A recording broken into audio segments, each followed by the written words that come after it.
What's up guys, this is your favorite fanfic YouTuber, the Fanfic Majesty, and welcome to another amazing video.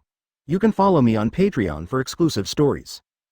2 Saw Chapter 26 Hidden Front Advertisement. This is the second time Karen has come to ZFA's office. It's still the same as the first time. The room is very simple, with only a filing cabinet, a water dispenser, a few chairs, a long table, and loose items. A few scattered green plants. The difference from last time was that there was a wooden box sitting quietly on the long table.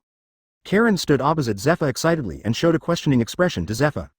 Zephyr nodded amusedly. This is the famous sword you want. See if it fits your hand. Karen no longer hesitated, opened the wooden box, and a brand new scabbard came into view. The scabbard is black gold. Made of fine iron, with smooth curves and carved with mysterious and exquisite patterns, it shows a luxurious atmosphere. The hilt of the sword is also engraved with exquisite patterns, dotted with stars. The sword grid is not large, and is inlaid with unknown fish scale patterns.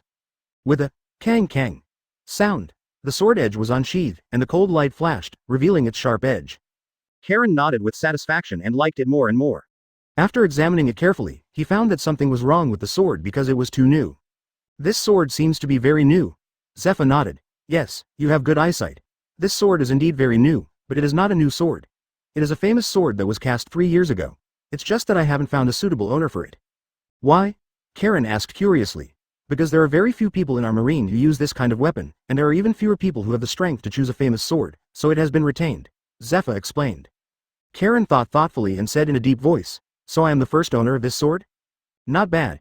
Zephyr nodded. Does this sword have a name? Karen asked. Zephyr thought for a moment and said, I remember it was called Zhang Feng, because it has never shown its edge since it was created. Karen thought deeply and said in a deep voice, okay, I understand. After putting the Zhangfeng away, Karen looked at Zephyr and said with some embarrassment, Teacher Zephyr, do you have money? This is the second thing Karen came here to do, borrow money from Zephyr. Zephyr looked at Karen in surprise and said, I remember there was nothing to consume in the military camp. Advertisement, that's right, I have completely mastered the return of life. Through the return of life, I can eat Poseidon food to strengthen my body, Karen said honestly. He has no intention of hiding this matter. Only by properly exposing his specialness can Marine value him more and increase his efforts in cultivating his own resources. What? Zephyr stood up in surprise and looked at Karen in disbelief. As early as the morning when he stood in the military posture, he had some doubts, but he only felt that Karen could use it rather than fully mastering it. Are you sure you have complete control? Zephyr asked again. Karen did not explain, but used life return to grow his hair crazily and make various postures at the same time, which was enough to prove that he had mastered life return. Zephyr closed his mouth. The scene in front of him left no room for doubt. What a freak. After a long silence, Zephyr muttered. Karen put away his hair, slowly sat down opposite Zephyr, and said in a deep voice, How is it? Can you borrow some money? Zephyr lit a cigar and said solemnly, No, I will report your situation to the superiors and apply for you so that you can eat Poseidon for free. However, this will take a few days. The talent shown by Karen far exceeded Zephyr's expectations. I originally thought that Karen's talent was very good, but now, not only is it good, I am afraid that even Sakaski can surpass it. After many years, Karen is definitely the most talented person Zephyr has ever seen. Thank you. Karen got the answer she wanted and stood up to leave. Wait. I'm still so impatient. Zephyr stopped Karen, pondered for a few seconds and said, How about I change you to a sharp knife? Karen was silent for a moment and said in a deep voice, I heard that famous swords will become more powerful with their masters? Zephyr nodded. Not bad. Karen grinned, his tone full of confidence. I like this sword. Zephyr stared blankly at the high-spirited young man in front of him, his thoughts drifting into the distance unknowingly. Once upon a time, he was as courageous, confident and high-spirited as Karen. Until that night, the night when his wife and children were brutally revenged by pirates. He thought more than once, if his child had not died. If my child hadn't died, he might have done the same to Karen. Karen looked at Zephyr who was suddenly silent, feeling a huge sadness from him, and couldn't help but express concern. Teacher Zephyr? Are you okay? Go away, Zephyr scolded with a smile. Advertisement. Zephyr raised his head, his sadness swept away. After leaving ZFA's office, Karen found a sneaky man standing in the shadows, with the cigar in his mouth illuminating Smoker's gloomy cheeks. Seeing Karen coming out, Smoker quickly walked to Karen, first looked at the sword box that Karen was carrying, and then said in a deep voice, Let's go. Karen nodded helplessly, knowing that Smoker had been waiting to treat him to dinner. So the two of them walked to the cafeteria together. There were a lot of people in the cafeteria at this time, and every dining window was full of people, except for the special windows. After all, there were still very few taken advantage of in this world. There were only a few people at the special window. Karen looked at Smoker, pointed at the special window and asked, Have you ever eaten at this window? Have eaten. To Karen's expectation, Smoker nodded. What do you think? Compared with the free ones? Karen asked curiously. He wanted to know whether people who have not mastered the return of life will strengthen their bodies after eating Poseidon. It's not that great. It tastes just like an ordinary window. Smoker frowned slightly and guessed, it should be a window for people who don't want to queue. It seems that eating Poseidon will not improve your health. Also, if everyone can be like Karen, the special window will never be so deserted. But eating Poseidon can definitely improve your physical condition. As the saying goes, a person is nourished by the soil and water. In this world of monsters per capita, it is definitely related to the food they usually eat. With Smoker as his enemy, Karen was naturally not polite and ordered several meals in a row before stopping and leaving with satisfaction. Karen was holding more than a dozen meals, looked at Smoker with empty hands and asked, "Aren't you going to eat? Didn't you order already?" Smoker was startled and asked in surprise. Then he seemed to realize something and his face darkened. "You mean, you ordered more than a dozen dishes and you ate them yourself?" Karen looked at her nose with her eyes, her mouth with her nose, and her heart with her mouth, without any objection. "Have you finished eating?" Smoker couldn't bear it anymore and asked angrily. Karen nodded sheepishly.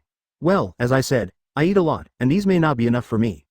Smoker then remembered that Karen had indeed said that he had a lot of food. At that time, he thought it was a modest statement. He twitched his mouth slightly, stood up helplessly, and went to the window to order some more food. When he came back, Karen was eating quickly, so fast that Smoker rubbed his eyes in disbelief. Hiccup. Karen rubbed her belly and burped, took out a tissue and wiped her mouth. The graceful movement made Smoker wonder if it was Karen who was eating just now. "Thank you for the hospitality. Then, I'll leave first, and you can eat slowly."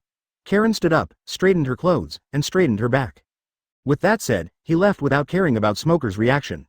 Smoker is left alone in the messy cafeteria. Chapter 27 Iron Block Harmful Evil. Advertisement early morning, training ground. Today's campus is no different from the past, except that it can be seen from the faces of the recruits that they are particularly excited. Because today is the day when Zephyr teaches them the 6 marine styles, they still clearly remember that on the first day they arrived, an instructor named Dominic demonstrated the power of the marine 6 styles to them. Each of them had a fiery look on their face and stared at Zephyr with burning eyes. Zephyr looked at the people with fiery eyes, cleared his throat, and said in a deep voice, "I believe many of you know the content of today's training. The physical training in the past few days was just an appetizer. Today is the skill you need to master most to join the elite training camp. That's the technique Dominic used on you on the first day you came here. A physical technique that can only be mastered by exceeding the limits of the human body, Marine 6 styles." With that said, Zephyr pointed to Dominic, who was standing aside solemnly. "I believe you have also seen the power of the Marine 6th style. There are 6 skills in total. They are Iron Block, Shaver, Paper Painting, Moonwalk, Land Kick and Finger Gun. Today we will start with the simplest method of shaving. After you learn how to shave, if you want to learn the other 6 techniques, you can feel free to ask me." Zephyr paused for a moment to let everyone absorb the news. After a while, seeing that no one raised any doubts, he continued. "Of course, that will happen later. Today I mainly practice shaving. Shaving is a fast-moving skill, and the practice method is very simple. It is to kick the ground dozens of times or more to generate strong rebound force to move at high speed." As he said that, ZFA's body suddenly flashed and he appeared in front of Recruit who was standing in front. "See? This is shaving." Zephyr demonstrated the shaving technique once, and then let the recruit practice freely, touching and observing. Karen recalled ZFA's force-generating skills, used life return to shift his attention to his legs, and stepped on the ground quickly. In just an instant, Karen's figure suddenly disappeared on the spot, and arrived in front of Zephyr in the blink of an eye. It worked, just practiced it once. Karen was ecstatic inside. Zephyr was startled by the sudden appearance of Karen, and in response, he violently waved his fist forward. Boom. FK. The next moment, Karen climbed up from the ground in a daze, eyes flashing with stars, and walked unsteadily. Only then did Zephyr realize what he had done. He came to Karen and said with a smile, "Ha ha ha, it's you. Why did you suddenly appear in front of me?" Karen stabilized his body and cursed in his heart. Advertisement this old B********* D definitely did it on purpose. Karen looked sullenly and asked, "Is it appropriate for you, an old comrade, to sneak attack on me, a young man who is less than 20 years old?" Zephyr laughed and said, "What do you mean by sneak attack? It was obviously you who suddenly appeared in front of me and startled me. Do you know that I have a heart disease? It was just self-defense." Karen wanted to say something more, but was interrupted by Zephyr. "Wait, did you use shaving just now?" "Yes." Karen had no reaction, and the joy of learning to shave was gone. Zephyr laughed and said happily, "Not bad, not bad. You learned how to shave so quickly. You are really a genius. But you're still not very skilled at shaving. Why did you suddenly appear in front of me?" Karen thought for a while. In fact, he didn't understand how he appeared next to Zephyr just now, because just now his attention was entirely on his legs and he didn't choose where to land at all. So Karen explained to Zephyr how to use shaving. Zephyr nodded and said in a deep voice, "Well, although you can use the shave, You can adapt to the battle now. You can practice it a few more times and come to me to learn the other 6 postures after you can move freely. Then, regardless of Karen's reaction, he quickly turned around and left. Karen's head is full of black lines. This old B************ D ran so fast, forget it, it was just me who was not careful. Next, when Karen practiced shaving, she stopped focusing entirely on her legs and started practicing with her eyes. In just one morning, he was able to use it skillfully to shave where he wanted to go. Is this genius? We obviously entered the elite training camp together, why is he so good? Those who come to the elite training camp are all geniuses. Of course, they will not admit that they are not as good as Karen, so they train harder one by one. Looking at the people who were still stamping their feet, Karen felt extremely satisfied. I'm really a genius. Karen thought narcissistically. Of course he knew in his heart that the reason why he was able to use shave skillfully was entirely because of the return of life. What? 3 days to completely master the return of life? Can you use shave with just one look? A phone bug wearing a pair of frog glasses and an afro shouted with disbelief. Zephyr moved the phone bug a little further, and his tone was full of pride. Ha ha ha, yes, I saw it with my own eyes. Warring States took a sip of water, suppressed the excitement in his heart, and said in a deep voice, okay, I understand, just do whatever you want, Marine will give him the greatest support. Zephyr nodded with satisfaction and hung up the phone bug in his hand. Advertisement. He exhaled a puff of snow-white smoke from his mouth happily and murmured. Another monster appears. It's great, dong dong dong. There was a rapid knock on the door. Zephyr sat up slightly and said in a deep voice. Come in. After rubbing his still sore eyes, Karen looked at Zephyr resentfully and sat down in front of Zephyr in a familiar manner. Zephyr took out a box of cigars and handed it to Karen, smiling awkwardly. Haha, let's smoke. Karen did not refuse, took out a cigar, lit it, and took a deep puff. Holding back the discomfort in his throat, he coughed lightly, and white smoke came out of his mouth. Zephyr looked at Karen like this and said with a smile. The cigar cannot reach the throat. Just inhale the smoke, linger in your mouth for a while, taste the flavor, and spit it out. Karen nodded. He had only smoked cigarettes in his previous life, not cigars. He followed Zephy's example and took a puff, tasted it in his mouth and spit it out. As expected, he felt much better. Are you able to master shaving? Zephyr asked. Well, that's enough, so I come here to learn the other 6 postures from you. Karen nodded and sat up straight. Zephyr squinted his eyes, exhaled a puff of smoke, and praised. Yes, he is indeed a genius. Then he put out the cigar in his hand and handed Karen a pamphlet. These are the training techniques for all 6 postures. You can use them for training. Karen reached out and took the pamphlet, opened it and read it. My suggestion is to practice the iron block first. The iron block not only has a very powerful defense, but will also be of great help to you in learning domineering in the future. Okay, I understand. Karen smiled and nodded. Also, it's also about iron, Zephyr suddenly said. What? Karen looked at Zephyr curiously. Zephyr smiled and said, the defense of the iron block is indeed powerful, but you must remember to hide if you can, and never stand there stupidly and get beaten. Karen asked amusedly, are there many people like this in Marine? Zephyr seemed to have thought of something, and the corner of his mouth twitched slightly. There are indeed many, they always have inexplicable confidence in iron. Chapter 28 God avoids advertisement. In September 1503 of the Hyuan calendar, Marin burned more. It has been 3 months since Karen got the Marine 6th form. During these 3 months, he focused most of his energy on learning the Marine 6th form. Facts have proved that the life return is indeed very helpful to him. When other recruits have just finished learning how to shave, Karen has already learned all the 6 Marine poses. He even had time to focus on swordsmanship. It was called swordsmanship, but in fact it was just slashing and stabbing day after day. He believed that even if he didn't learn anything and just slashed and stabbed, it would still be effective as long as he persisted for a long time. Of course, it's also because he spends most of his time on strengthening his body, so he doesn't have time to learn swordsmanship. He just simply draws his sword, chops and stabs. Dao Ji. Even if the skill is insufficient, as long as the speed of slashing and stabbing is fast enough, it is still powerful. In 3 months, his physique has reached an astonishing improvement. Even without the one sword immortal Neil, he can now easily defeat Smoker. But since he has been in the elite training camp, his reputation has not increased much. With a thought in his mind, Karen opened the system interface in his mind. Target reputation, 7,136 10,000ths, budding Marine talent. Skills acquired. Unrivaled skill. The first effect is to forcibly upgrade a skill you have mastered to the highest level. You have chosen to return your life. The second effect is that the more confident you shout out the move, the stronger the effect. 100% chance of being caught with bare hands. Use sword weapons with both hands. Look at a person, shout, look at the sword, and 100% chance of being caught by the opponent. Well, there are still more than 2,000 left to draw the lottery. Karen rubbed his temples. There was nothing he could do about it. There had to be a choice. Since he chose to come to the elite training camp, he had to be prepared that he would not be able to gain reputation quickly in a short period of time. Possible. ZFA's office. Ding ding ding. A series of rapid ringtones came from the phone bug. Zephyr picked up the phone bug at random and put it to his ear. Moxie, this is Zephyr. What? Found it. Great. Zephyr hung up the phone and revealed an irrepressible smile. Elite Training School. Advertisement. Zephyr walked upright in front of the soldiers and nodded with satisfaction. You have been learning Marine 6 styles for 3 months. The slowest learner has already mastered shaving, and the stronger ones have even learned 4 physical skills. Zephyr smiled, obviously in a good mood today. He paused for a moment and then said, now, those who have mastered the 4 physical skills will be ranked first. Soon, more than 10 people came to Zephyr, including Karen, Smoker, Rosanandi, and Tina. Very good. I believe you are all geniuses for being able to learn 4 types of 6 moves in just 3 months. Next, you will each find an opponent and fight in front of me. Let me see your true strength. Well, Karen, you're going to fight Dominic, and you're not allowed to use devil fruits. As he said that, Zephyr looked at Dominic, who was watching the show, and said in a deep voice, give it your all. Yes, naturally, Dominic would not look down upon Karen. He had watched Karen train and naturally knew that Karen had no rival in recruiting. He would never look down upon the seemingly harmless opponent in front of him. Karen, please.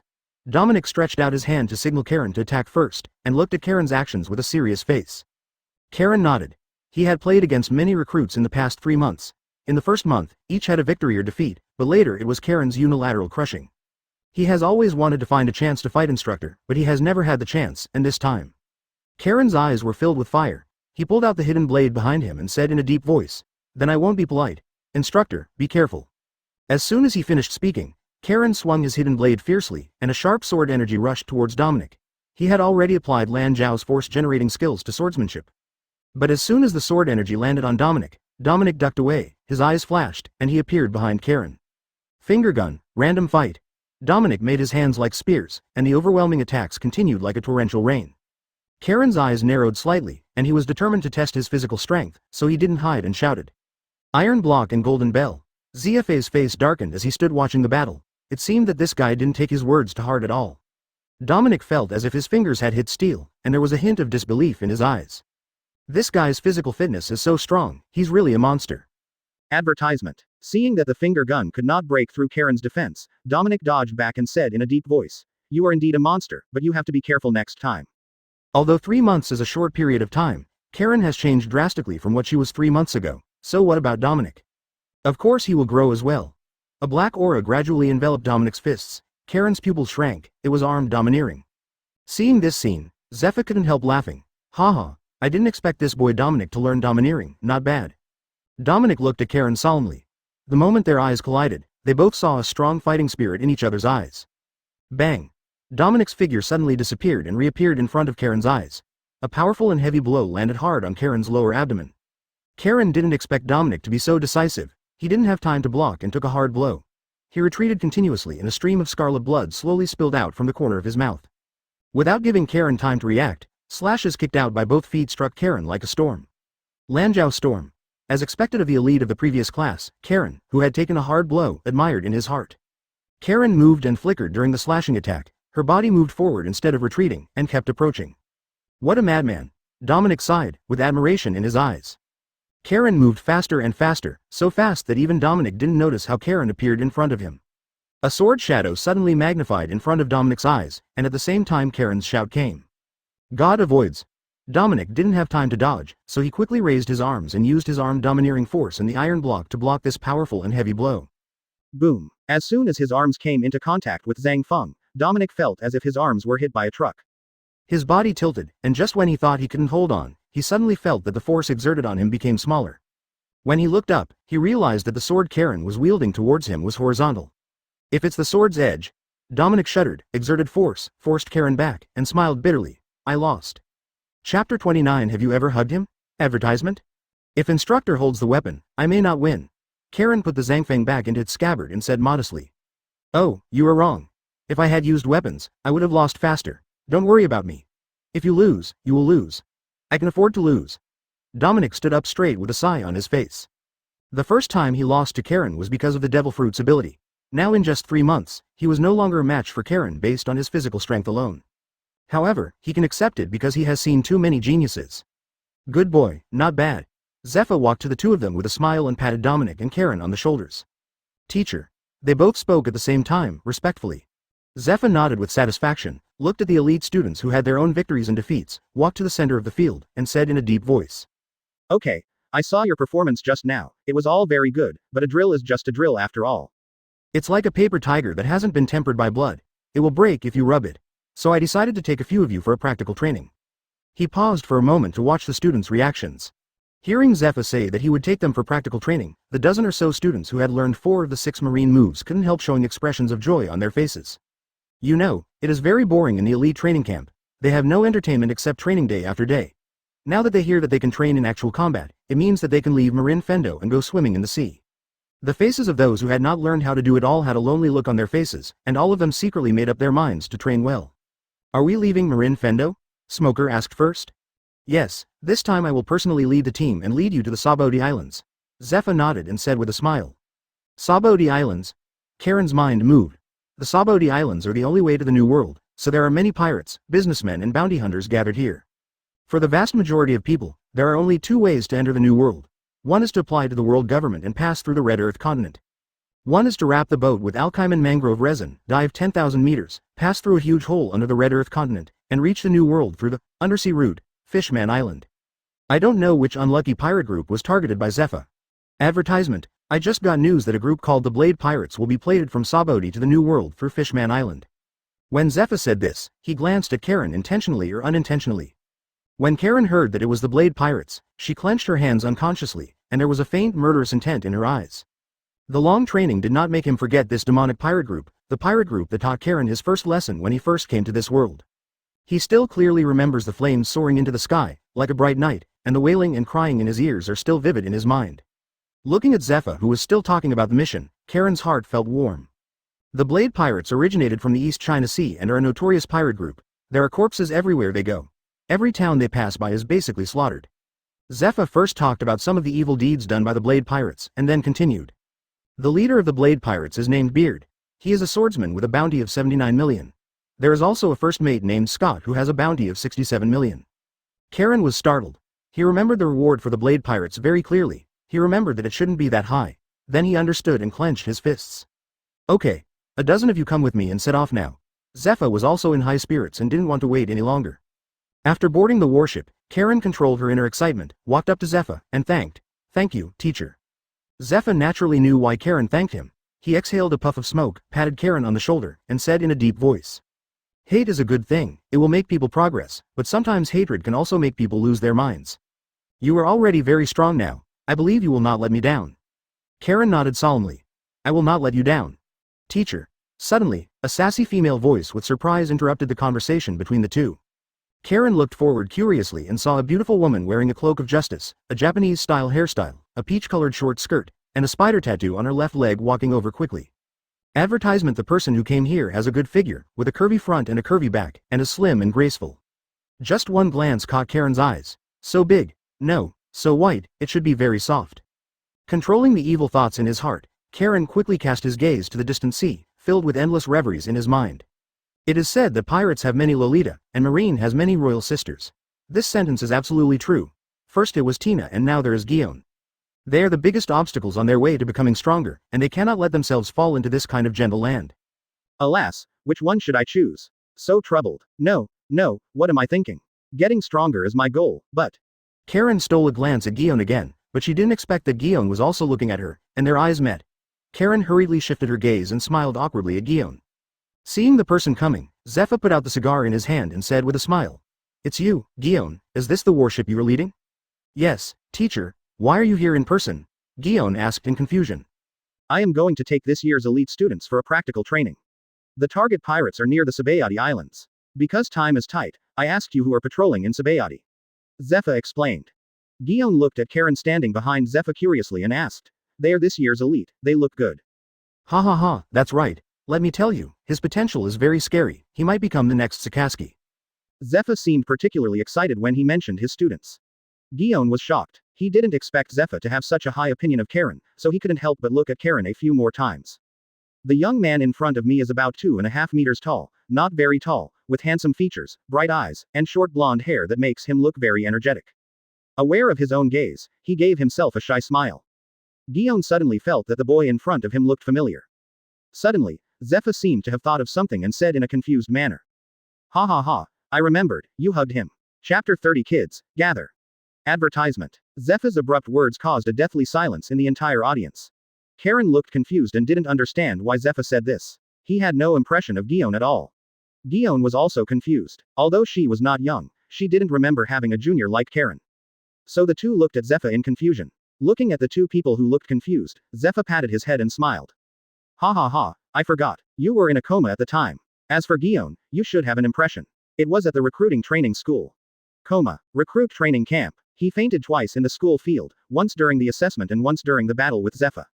When he thought about it, he did think of it. When he was fighting Zephyr, he remembered that he was indeed hugged by a soft body. However, at that time, he thought it was Tina, but he did not expect it to be Guon. If I remember correctly, he seemed to have pinched. Thinking of this, Karen looked towards Guon with a guilty conscience. She saw that Guion's face was red, and he couldn't tell whether it was anger or shyness. He was looking at Karen with a hint of coldness in his eyes. I just don't know why. I hugged him obviously, why? Zephyr muttered as he fell into memories.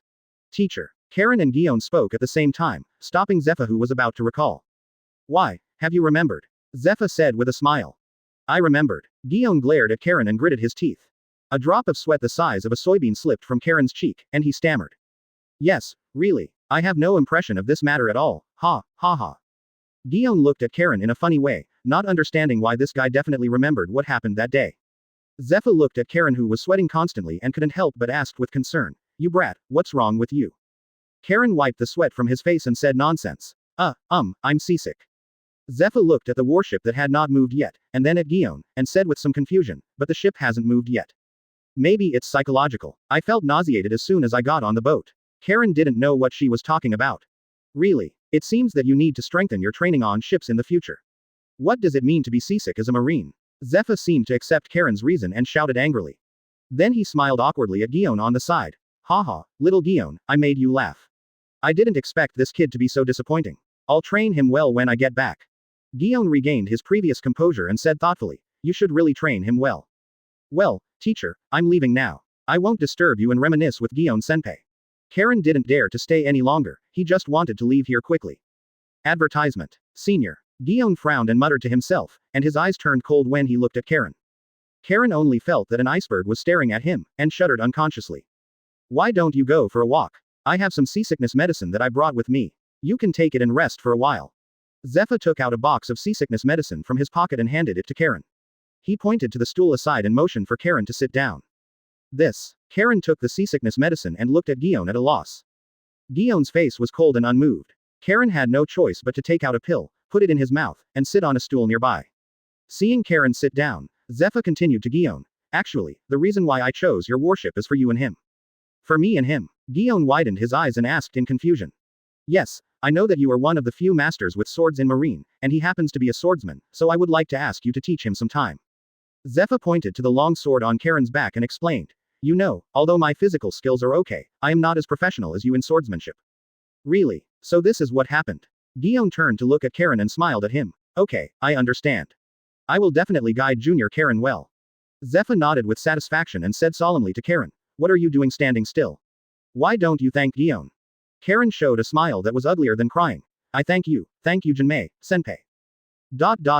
Not long after, the warship began to move slowly and officially set sail. The boundless sea connects with the sky, and under the reflection of the setting sun, it adds a touch of romance out of thin air. After Guon left, Zephyr was surprised to find that Karen, who was originally seasick, stopped sweating and had no headache. Have you recovered? Zephyr asked. Karen replied with a sound. How do you feel about going to sea this time? Zephyr asked. I'm looking forward to it. Karen said. Seeing that Karen had no interest in talking, Zephyr shook his head, turned and left. Karen stared at the sea and murmured. It was the same weather the day I left. Under calm conditions, a trace of murderous intent flashed in Karen's eyes. Advertisement. The soaring fire illuminated the sky, turning the night into blood red. The billowing black smoke chokes the survivors like a shinigami. The sound of gunfire and cries were intertwined, breaking the originally peaceful night. The air was filled with putrid, fishy, and burnt odors from burning charcoal, along with gunpowder smoke that has not dissipated yet. Boom boom boom. Buildings collapsed one after another, making loud noises, and the remains of the buildings were everywhere. There were corpses everywhere, and there were corpses entangled everywhere, stacked like hills. On the street, a thin pirate, holding a knife in one hand and a woman's head in the other, was strolling in the light of the fire. Under the light of the fire, his face looked hideous and hideous. Throwing the head aside casually, he chuckled. Why don't you cooperate? I said I don't like force. You are so cruel. She is obviously a pretty woman, but I haven't even enjoyed it yet. It's such a waste to be killed by you like this. A tall, fat man on the street stuck his head out and said with a smile. Snort. Scott snorted coldly, raised the long knife in his hand and slashed with it, and the voice of the man who was wailing on the side suddenly stopped. Oh, you guys really don't know how to enjoy. The next stop is Sabody. After Sabody, you will go to New World. I heard that there are many different races in New World. I am looking forward to it. Beard clicked his tongue, looking yearning. I heard that there are many strong people in the New World. Scott licked his dry lips and said in a deep voice. Haha, when we entered the Grand Line, didn't we also think that there were many powerful people in the Grand Line? Beard glanced at Scott and continued. It's just Whitebeard. When the Great Beard enters the New World, I will let them know what cruelty is. Scott was thoughtful after listening, and then showed a cruel smile. Jahiaji, not bad, why don't we loot it when we pass by Sabayody's land? The quality here is really too bad. Beard nodded and was about to say something when a sound of rapid footsteps came and shouted to Beard. Boss, it's not good. Marine is here, and he's going very fast. We can't run away. Beard took out the flintlock gun in his hand and shot the subordinate who came to report the news to the head. He blew the smoke from the muzzle and said disdainfully, Noisy, it's not like Marine has never been killed before. At the same time, he took out a flare from his arms, lit it, and shouted excitedly.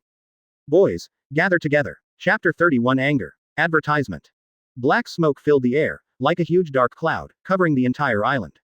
The billowing black smoke seemed like the island was gasping in pain, or like it was roaring in anger. Karen stood on the bow of the warship, clenching his fists and boundless anger flashing in his eyes. He had dreamed of this familiar scene countless times in his dreams, but he never expected that it would be the same scene when he saw them again. The atmosphere on the warship became solemn, as if there was invisible pressure weighing heavily on everyone's heart. The surrounding air was solidified, and only the sound of waves crashing against the warship was quiet. Zephyr couldn't suppress his anger and shouted angrily, Speed up, everyone is ready to fight. Yes. Kalangang got off the warship, and wherever he looked, there were scenes of cruel and bloody slaughter. The ground was dyed dark red with blood, and corpses were lying in a mess, some with broken limbs, and some beyond recognition. The air was filled with a strong smell of death, which made people sick. These beasts. Zephyr clenched his fists with his veins exposed. Let's go. Don't leave any pirates you encounter. After hearing Zephyr's order, Karen could no longer control herself, drew out her hidden blade, and rushed out. Smoker, Rosanandi, not to be outdone, drew their weapons and rushed towards the center of the island. Tina walked to Zephyr and asked in a low voice, Teacher, Karen. After all, a girl's heart is more delicate than a boy's. As early as after boarding the warship, she felt that something was wrong with Karen's state. She couldn't tell whether it was excitement or anger. She always felt that Karen's heart was a lot depressed. It's okay, I believe him. Zephyr sighed slightly. Hatred. His eyes were filled with pain and hatred as he recalled his family, their smiles and warm embraces now a distant past. Not killing the general is so ridiculous. If he was given a chance to come back. Zephyr's eyes became firm and cold, and he must make all pirates pay the price for their actions. Hey he, little ones, gather together and take away all the treasures and beauties you have robbed. A pirate who was 3 meters tall and fat, and holding a western sword laughed wildly. Oh ho, boss, let's teach these annoying Marines a lesson. That's right, think of it as a celebration of our entering the new world. Ha, of course. Lousy is a big pirate with a reward of 79 million. If you kill these damn Marines, the reward should be 100 million. Beard narrowed his eyes slightly and showed a cruel smile. Advertisement. The next moment, bang, scarlet blood dripped into the mouth of Beard, who was laughing wildly. He turned around and saw a subordinate standing next to him, his body cut into 2 halves. Beard's smile froze at the corner of his mouth, and he licked the blood from the corner of his mouth, showing a look of enjoyment. Ha, Beard, you are really embarrassed. Scott, who was standing aside, laughed. Beard wiped the blood from his face and looked towards the direction where the sword energy came from. I saw a young Marine holding a long sword and a gloomy face slowly walking out of the smoke. Is it Marine? I didn't expect it to arrive so soon, but I'm just alone. Are you in a hurry to die? Beard shook his head, looked at Marine walking slowly towards him playfully, and suddenly exclaimed. It's amazing, someone at such a young age can actually wield sword energy. Immediately, he didn't know what he thought of, and laughed loudly. Hey he, I admire you very much. Why don't you leave Marine and follow me? Being a pirate is much more interesting than being a Marine. Ha ha ha, that's right, kid. Being a pirate is much more fun than being a Marine. Being a pirate means you can do whatever you want. As he spoke, Scott took out a handful of treasures from the bag next to him and laughed. Karen said nothing, and what he answered was a sharp sword energy. Court death. Scott's eyes flashed with solemnity, and he also waved a sword energy, and 2 sword energy exploded in the air. Bang. Do you know the town of Shriri? This was Karen's first sentence. His tone was calm, but there was a look of pain that was difficult to suppress on his face. What? Scott picked his ears. It was a peaceful and beautiful place, with blue skies and the fragrance of flowers in the air. People were kind to each other, their smiles were warm, and life was simple and happy. Karen was lost in memories and slowly recounted. Suddenly, she suddenly raised her head, clutched the zangfeng in her hand, and shouted angrily. However, when you arrived, everything changed and became what it is now.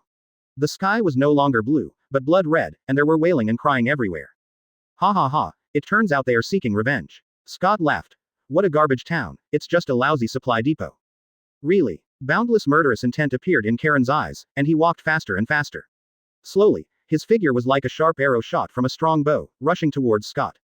Bang, bang, bang. Advertisement. The pirate standing behind Scott pulled the trigger one after another, and bullets shot towards Karen like raindrops.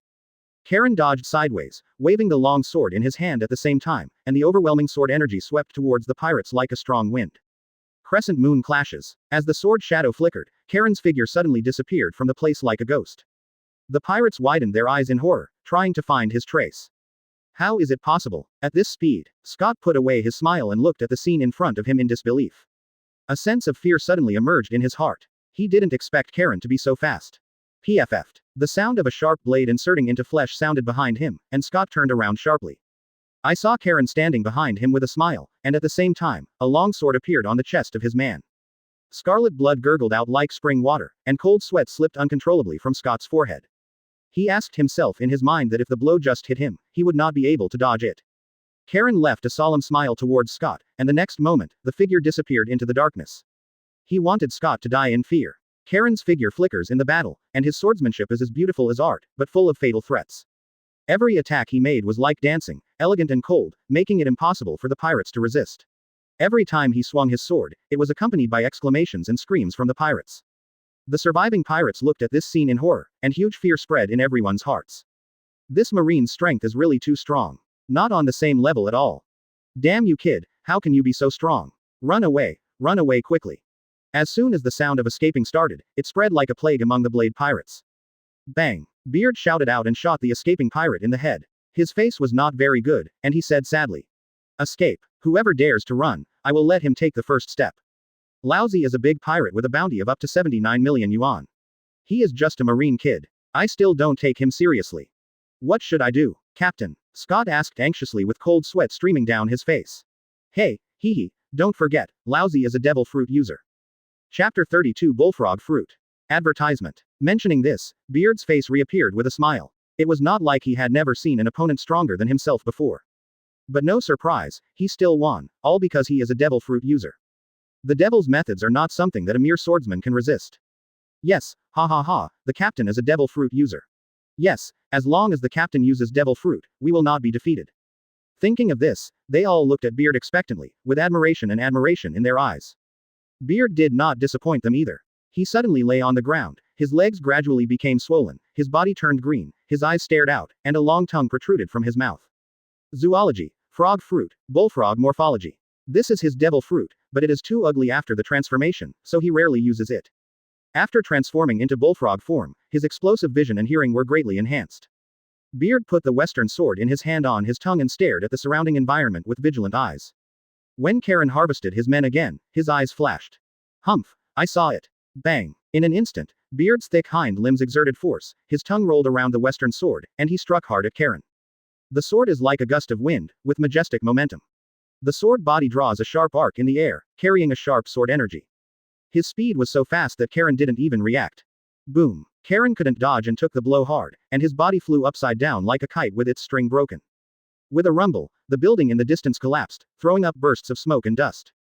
Ha ha ha, you are worthy of being Boss Beard. I'm just telling you, he's just a marine brat, I'm not panicking at all. Boss Beard is invincible, that brat should be dead. Beard narrowed his eyes in enjoyment and mocked. Of course, no one can survive my blow. Karen, Smoker and Rosanandi finally arrived, and as soon as they came over, they saw this scene in front of them. Damn it, this guy is a devil fruit user. Advertisement. Isn't even Karen a match for him?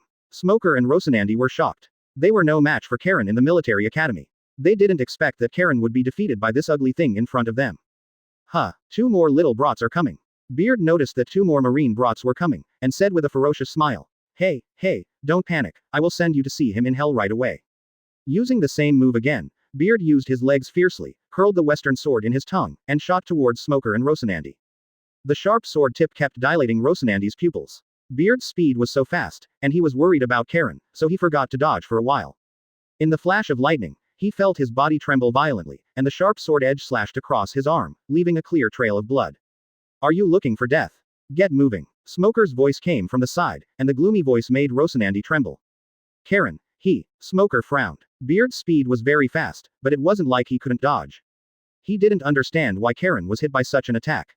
Just as he was about to say something, his attention was attracted by movement in the distance. Cough cough cough. Don't worry about me, I'm fine. Karen's voice came from the ruins. Thinking back to the moment that just happened, he was thinking about how to get revenge on Scott. He didn't expect that Beard next to him was actually a devil fruit user. I didn't expect him to be so fast. He was accidentally attacked by Beard due to his carelessness. Fortunately, in desperation, Karen used an iron block and a golden bell. Otherwise, if he had endured the blow, he would have died or been disabled. The teacher is right. Although the power of hatred is powerful, it is also easy to be swayed by it. Alas, I'm afraid I will be scolded to death by Teacher Zephyr this time. Fortunately Rosanandi is fine, otherwise. Karen didn't dare to think about it, and slowly walked out of the ruins, her eyes clearing. This beast is a devil fruit user and is very fast. Leave it to me. Smoker spat out and snorted coldly. This guy is the leader of the Blade Pirates, right? Why should I leave it to you? Just because you are in such a mess right now. Thank you, please. Advertisement. Karen solemnly thanked Smoker. Snort. Damn you brat, what do you think I am? Beard said angrily. He vowed to cut these little devils into pieces. Let them understand the cost of underestimating themselves. Call out. Beard's eyes flashed coldly, and his body was like a sharp arrow that shot out at Smoker. Look at the sword. Karen swung the Tibetan fung and slashed down hard. The next moment, Beard's body suddenly appeared in front of Karen. He knelt down on one leg, raised his hands high, and took the hit in front. It is powerful to be 100% caught with bare hands, but it has a fatal flaw, that is, Karen himself is also charged in the same place. This time the opponent is different from the opponents Karen faced before. He is a devil fruit user. So Beard still had the ability to resist. Although he didn't understand why he suddenly appeared in front of Karen and couldn't move his hands and legs, his tongue could still move. With a sudden force, the sharp sword in his tongue stabbed Karen hard. Karen quickly drew his sword, blocked the swift blow, and flew back at the same time. Why am I here? Beard looked at Karen who was retreating in shock, and said in disbelief, You are also a devil fruit user. Naturally, Karen would not explain anything to Beard. The sword edge turned and struck Beard hard on the body. Beard hurriedly raised his sword to resist, thinking that he suddenly appeared next to Karen. A feeling of fear emerged in his heart. He himself is a devil fruit user, so he clearly knows how weird and powerful devil fruit abilities are. Especially a devil fruit user whose name I don't know. At this moment, he had no intention of fighting and just wanted to get out of here quickly. In a battle between strong men, mentality is very important. Beard naturally knows this. He tried several times in succession, but seeing that he could not get rid of Karen and Karen did not use his devil fruit ability, Beard became more and more courageous as he fought. The battle continues, and every confrontation is accompanied by the crisp sound of swords and sparks flying. Beard flicked away Cullen's sword, panted heavily, and said with a ferocious smile, I don't know how you managed to make me suddenly appear in front of you, but that's it. As he spoke, Beard lay on the ground, his legs expanding continuously, his toes gripping the ground, and the terrifying force made the ground full of cracks. Gia, this is my strongest blow. I originally wanted to use it on Whitebeard. You are lucky. Chapter 33 Seeing and Hearing Color. Advertisement. Use it on Whitebeard. Karen's mouth twitched slightly, feeling amused at Beard's ignorance. He concentrated all his energy and stared at Beard vigilantly, and now he did not dare to be careless at all. When Beard was about to use all his strength to deal with Karen, Scott had already drawn his long knife and led his pirates to surround Smoker and Rosanandi. Ha ha ha, kids, follow me and kill them. The pirates smiled strangely, and when they saw Karen being dragged by their captain, cruel looks burst out on their faces. Gulu gulu. Beard's mouth bulged like a real toad, and his eyes flashed. Bounce blitz. His thick feet suddenly exerted force, and the terrifying force caused a huge hole to form where he originally stood. Call out. As fast as lightning, Karen's pupils shrank, and he quickly raised his sword to block.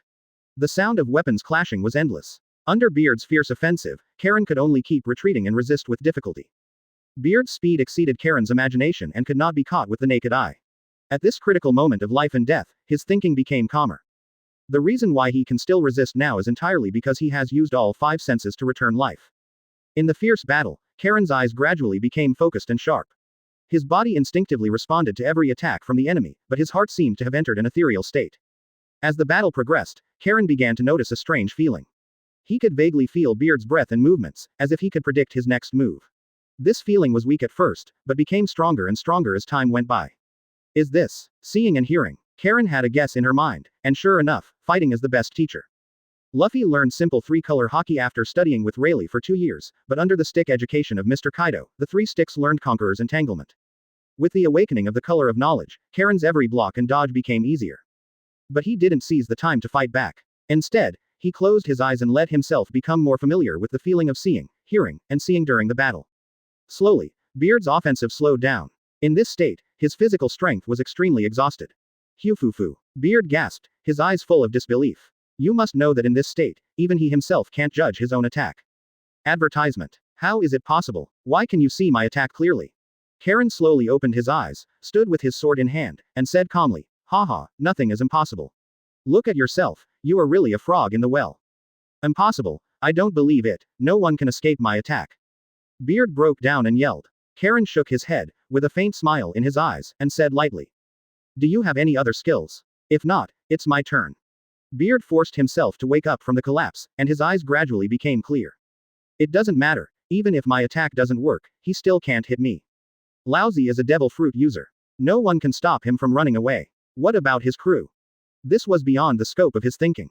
With his thoughts at this point, Beard hurriedly turned around, his legs suddenly exerted force, and he ran away to the edge of the island. Oh, you want to run? Karen was not surprised by Beard's choice. He raised the hidden sword in his hand and swung it downwards. Look at the sword. The next moment, Beard, who was running, appeared in front of Karen, kneeling on one knee and holding a sword in both hands. Damn you brat. The luck in Beard's heart was gone, and the long tongue from his mouth burst out towards Karen. Karen snorted coldly, turned the hidden sword in his hand, and a scarlet tongue dropped from the air with a western sword. Ooh! Beard covered his mouth in pain and looked at Karen in fear. Karen slowly walked towards Beard, holding up his hidden front, and his cold eyes made Beard's legs wet. Gurguloo, Gulu. Beard fell to his knees and kept praying. He had seen the same scene when Karen first came to this world, but his grandfather of this world was kneeling down. Ha ha ha, when you killed people, didn't you think that you would also be killed? Karen's eyes flashed with pain, unmoved, and slowly walked towards Beard. Poof! There was a flash of sword light, and Beard's head fell heavily. His eyes widened with fear. Advertisement. Scarlet blood sprayed on Karen's cheek, making Karen's expression become ferocious. This was Karen's first time to kill someone, but he didn't feel the nausea of killing, only the pleasure of getting revenge. At this moment, he suddenly wanted to light a cigarette. He suddenly understood why there were so many smoking enthusiasts in Marine. He touched his pockets and found that he had not the habit of carrying cigarettes casually. Slowly exhaling, Karen looked around. At this time, Zephyr and the recruit students also rushed to the battlefield and were commanding the battlefield in an orderly manner. He didn't do it himself. After all, one of the purposes of recruiting students was to train them in blood. The recruits brought by Zephyr are all the elites among the elites. After rigorous training and testing, their strength and fighting qualities are undoubtedly top-notch. They will never be inferior when facing pirates. So Zephyr is not worried that the students are no match for the pirates. With Beard's death, the pirates fighting Marine gradually lost their morale, and they screamed and tried to escape one by one. Run quickly, the captain is dead. How is it possible that the captain was killed by that Marine brat? As the first pirate escaped, the pirates who were still resisting were scattered like hosens after a tree fell, gradually losing their ability to resist. Smoker didn't know when he gave up the mace and took out the 10 hands that Karen was quite familiar with. At this time, he was fighting with Scott. One of them used 10 hands and the other held a long knife. Every time they fought, there was a crisp sound of steel and sparks flying. After all, Smoker is an elite member of the Marine Corps.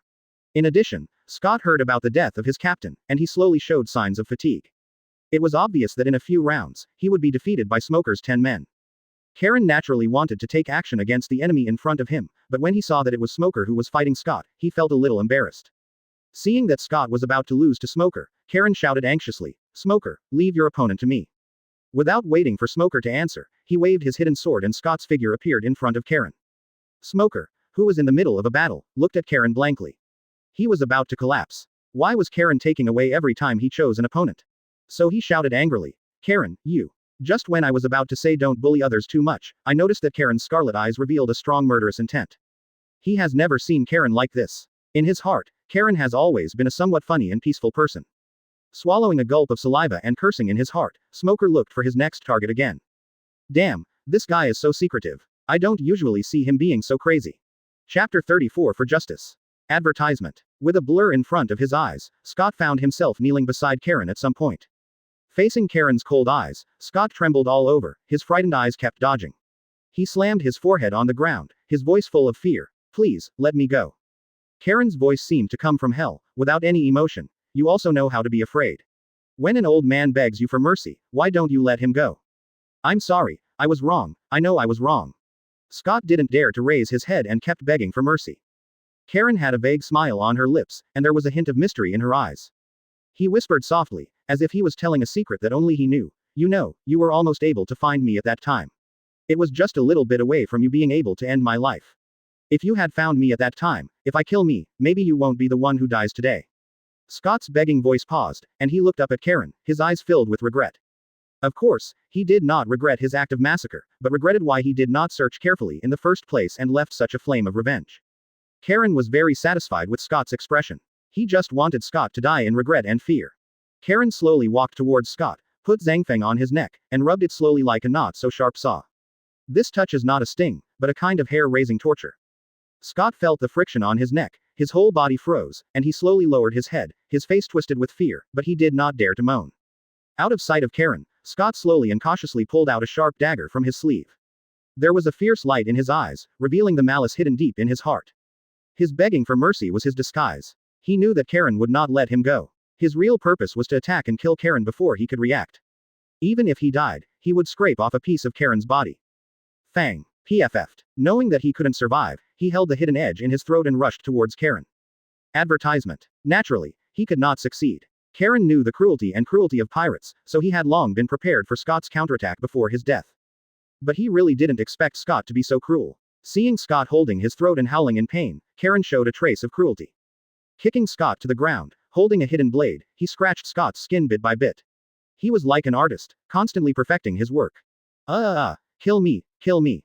The painful wails spread throughout the battlefield, and the recruit who was at the same time as Karen silently looked at Karen who was like a madman, with awe in his eyes. What's wrong with Karen? Tina walked to Zephyr and asked worriedly.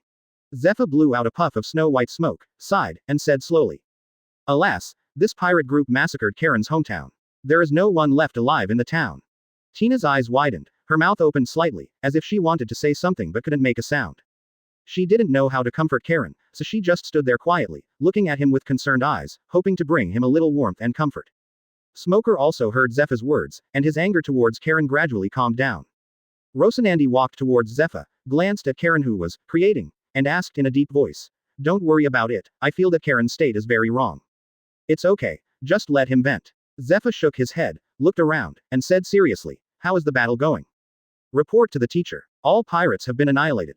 Tina looked back at Karen, gave Zephyr a military salute, and reported. Are there any casualties? There were 5 minor injuries and no deaths. Very good. Zephyr nodded, which was pretty much what he expected. He looked at the idle recruit with a sullen face. What? If you kill the pirates, everything will be fine.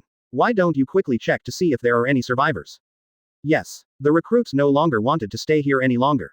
They all stood up straight and ran towards the thick smoke. Advertisement. Zephyr looked at Tina who looked worried and said softly. You can go too, don't worry about Karen, I'm here, everything will be fine. Tina's cheeks turned red and she hesitated. No, Tina is not worried about Karen. Zephyr looked at Tina leaving in a funny way, and then turned his attention to Karen again. At this time, Scott's moans had disappeared, he was dead, and the air was terrifyingly quiet, with only the sound of burning fire and the sound of sharp blades slicing across his skin. Oh. Zephyr quickly walked towards Karen, grabbed Karen's wrist that wanted to continue waving, and said in a deep voice. That's enough, he is already dead.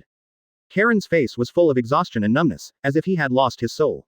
He turned his head stiffly and looked at Zephyr, and said in a hoarse voice. Oh, are you dead? What a pity. Zephyr looked at Karen quietly, his eyes full of pity and comfort, and patted Karen's shoulder gently, trying to convey some warmth and strength, and whispered.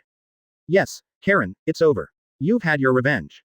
Karen trembled slightly, and his voice was low and weak. Really, everything is over. Zephyr sighed and said in a deep voice. Your life should not just revolve around hatred, there are more things worth pursuing. Let go of the pain of the past, look forward, and find new hope and justice. Karen raised his head and stared at the teacher who cared about him. His face was covered with traces of time, and his wrinkles were as crisscross as ravines. There was a deep and firm light in his eyes, as if he had experienced countless wind and rain. He is no longer young, but exudes a calm and sophisticated temperament. This Marine general is also burdened with hatred, which is his persistence in justice and his hatred of evil. His expression is serious and solemn, and every wrinkle seems to tell the story of his past struggle and persistence. Karen could feel the strength deep in his heart, the determination to do whatever it took for his beliefs. Compared to his own hatred, Zephyr's hatred is the deepest. Feeling the power coming from Zephyr, Karen's eyes gradually became clear and firm. He exhaled a long breath and tried to calm down his emotions. He showed a firm smile to Zephyr and said in a deep voice. I understand, teacher, for justice. Chapter 35 Good Marine. Advertisement. The next day, dawn. The fire has been put out, because Marine arrived in time, and the town was not destroyed like the town of Shreely. Under the leadership of Zephyr and Guon, Marine soldiers quickly organized and carried out cleanup and rescue work. At this time, Karen was lying in the medical room of the warship. In the battle with Beard, although he did not suffer any serious injuries, he was still mentally exhausted. Putting the apple on the bedside into his mouth, Karen slowly sat up. This battle was more difficult than he expected, but the rewards it brought him were huge. Closing his eyes, Karen carefully felt the changes brought about by seeing and hearing the color. His five senses became very sensitive, including the sound of sea water hitting the warship in his ears, the changes in air flow, and the smell of food that kept teasing Karen's nose. Gulu Gulu. Opening his eyes, he has always been hungry easily since he learned to return life. Hunger is a good thing, it means his body has a huge need for energy. Holding his stomach, Karen stood up and walked towards the source of the delicious food. Walking into the canteen, it was full of people. Karen attracted everyone's attention as soon as she came over. The noisy voices became quieter, and they still remembered Karen's cruelty on the battlefield. It seems that I was really cruel at that time. Thinking of his method of dealing with Scott, Karen smiled bitterly in his heart. Speaking of this, he was also very puzzled. He had only known the grandfather in this body for 2 days. Logically speaking, although there was hatred, there would be no hatred. That's right. Could it be that he was influenced by the remaining soul of the original owner? Karen shook his head with a headache and randomly tested in his mind. It was not impossible. I have avenged you, and it's time for you to rest in peace. Karen secretly thought in his heart. As he said these words, he seemed to feel a little lighter, whether it was a psychological effect or not. The burden of hatred disappeared at this moment, and he felt an indescribable comfort welling up in his heart. Taking a long breath, Karen ordered meals for 12 people in a row and turned into a glutton to devour the food. After burping, Karen walked towards the deck under the shocked eyes of the Marines. Karen. As soon as he reached the plywood, a voice of surprise came to Karen's ears. Karen turned around and saw that it was Rocinante. Advertisement. How are you? Rocinante asked with concern. I'm fine. Do you have a cigarette? Karen asked with a grin. He originally didn't want his body to get into the bad habit of smoking, but after the previous battle, he found that it was still necessary. Ah, Rocinante was stunned, rummaging through his pockets, and finally smiled awkwardly. Well, I don't smoke. A Marine who doesn't smoke is not a good Marine. Karen walked towards Rocinante, reached out and patted his shoulder, teasingly. Is there such a thing? Rocinante Jonger was confused. Yeah, look at Teacher Zephyr, Major General Huo Shaoshan, and Dominic Instructor, each of them is a big smoker. Karen held back her smile and talked nonsense seriously. It's true. Rocinante nodded thoughtfully. Lady's cigarette, do you want it? At some point, Tina came to the two of them and took out a white cigarette from her pocket. Yes. Karen took the cigarette from Tina's hand, took one out and put it in his mouth, while not forgetting to throw one to Rocinante. Is there a fire? Karen looked at Tina and said sheepishly. Tina rolled her eyes at Karen, then took out a lighter from her pocket and threw it at Karen. Karen took the lighter, lit it for Rocinante, and finally lit it for himself, took a deep breath, and put the lighter into his pocket. A set of small combos is extremely smooth. The smoke smell of women's cigarettes is much lighter than that of men's cigarettes, and the flavor is mint, which is perfect for people like Karen who don't smoke much. A cigarette after a meal is better than a living god.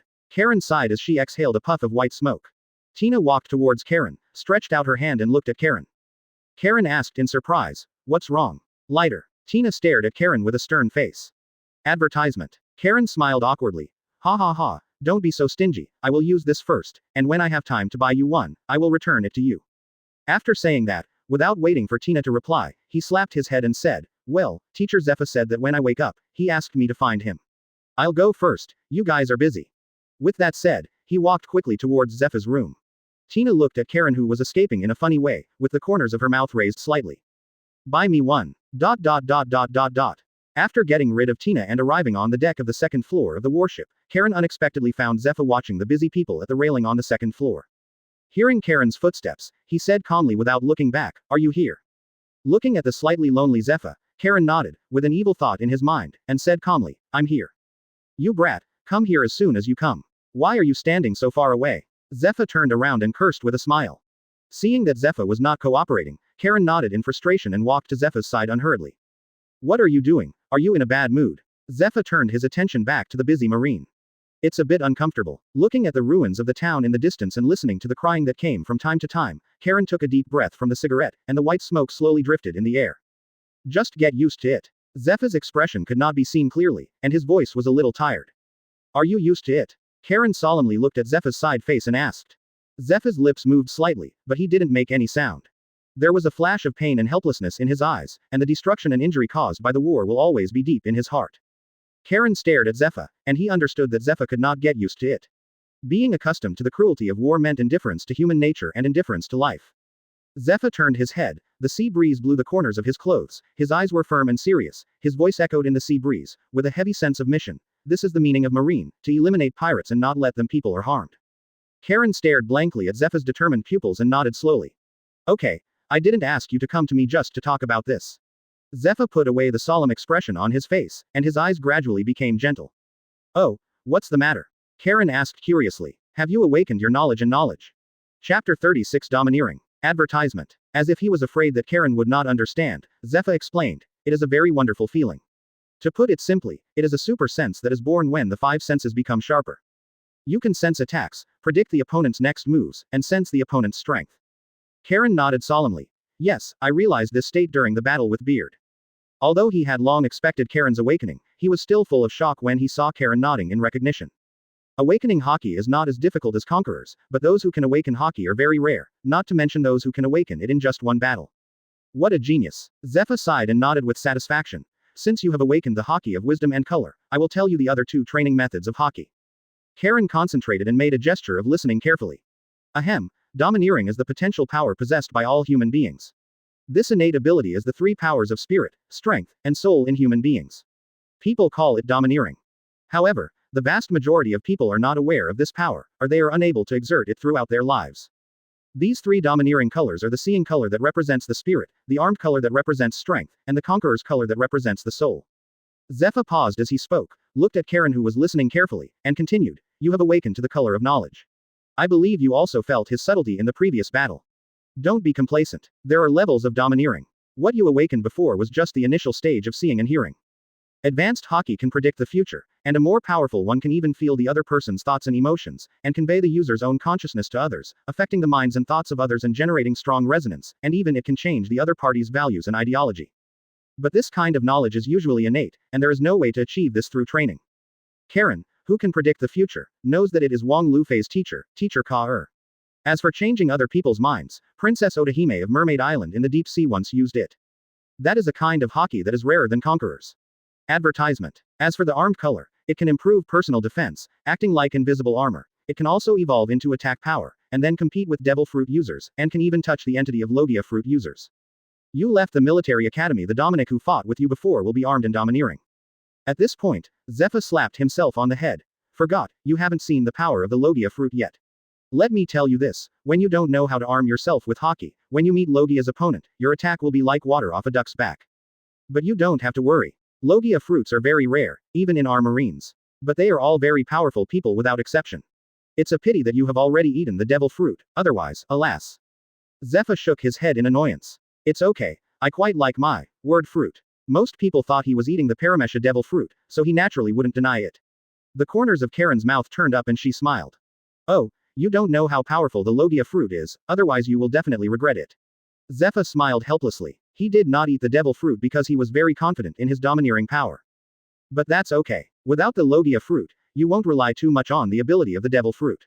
You must know that in this sea, domineering overpowers everything. Karen was noncommittal about Zephyr's statement. Before the domineering force appeared, the sense of oppression brought by the natural system was indeed very strong. It's just a pity that each version has its own god. Who would have imagined that there are phantom beast species in the animal system? The phantom beast species fruit can not only bring a powerful physique to the user, but also bring elemental attacks of 5-flowered 8 gates.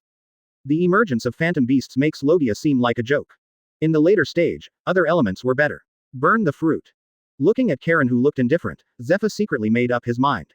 When this matter was over and he returned to Marine headquarters, he would ask Porcellino to come over and let Karen see the power of Logia. As for why Porcellino was chosen instead of someone else, it was because he was afraid that Sakazuki would strike too hard. Kuzan should have been a good candidate originally, but it was a pity that after O'Hara's incident, he changed from his original, burning, justice, has become, lazy justice. Now Kuzan often rides his bicycle to travel in the sea, and it is difficult to see him at ordinary times. Although Porcellino is also unconventional, he is still very responsible as long as he is working. Advertisement. Moreover, Porcellino's battle is very unique. Compared with his physical and ability offensive, his verbal offensive is equally powerful. Thinking that Karen was going to be disgusted by Porcellino, Zephyr laughed out loud. Ha ha ha, cough, okay, the next thing I want to talk about is that there are also high-level armed colors, divided into 3 types. The first is entanglement hardening. You can wrap yourself with armed domineering energy. It can make your body harder than steel and improve your defense and attack power. In addition to using it on your own body, you can also use it on objects. There are many a skill that every swordsman must master. The second is to flow outward, where the body's unnecessary armed domineering flow is wrapped around the hands or weapons and released, directly evolving into substantial attack power or defense power. It can hit the enemy with a powerful impact, and can also forming a protective wall. It can even defend against invisible attacks. This kind of domineering power is called liang in Wano. Quote. The third type is internal destruction. It can disseminate the armed color outward and pass through the surface of the object, directly destroying the interior of the object. It is a very terrifying attack method. These are the application skills of advanced armed colors. You need to master the basic armed colors and then explore by yourself. As for how to learn armed colors, it is very simple. Unlike the knowledge colors, which require talent, armed colors require constant beatings. As long as you are physically strong enough. If you are strong, you can learn, and many people in the new world can. So next I will arrange for you to conduct actual combat training with different armed warriors. You must be prepared. Karen nodded solemnly and said excitedly, I understand, teacher. He naturally yearns for armed domineering, which is a skill that must be mastered to become a strong man. Without the weapon color, you are not qualified to enter the new world. Well, in addition to the 2 above, there is another one called Conqueror's Haki. Zephyr suddenly sighed and took out a cigar from his arms. Karen quickly used the lighter that came along to help Zephyr light it. Zephyr looked at Karen in surprise, smiled and cursed. When did you learn this? Hey, training is too stressful, so occasionally light a lighter to cushion the pressure. Karen put the lighter into his pocket and said sheepishly.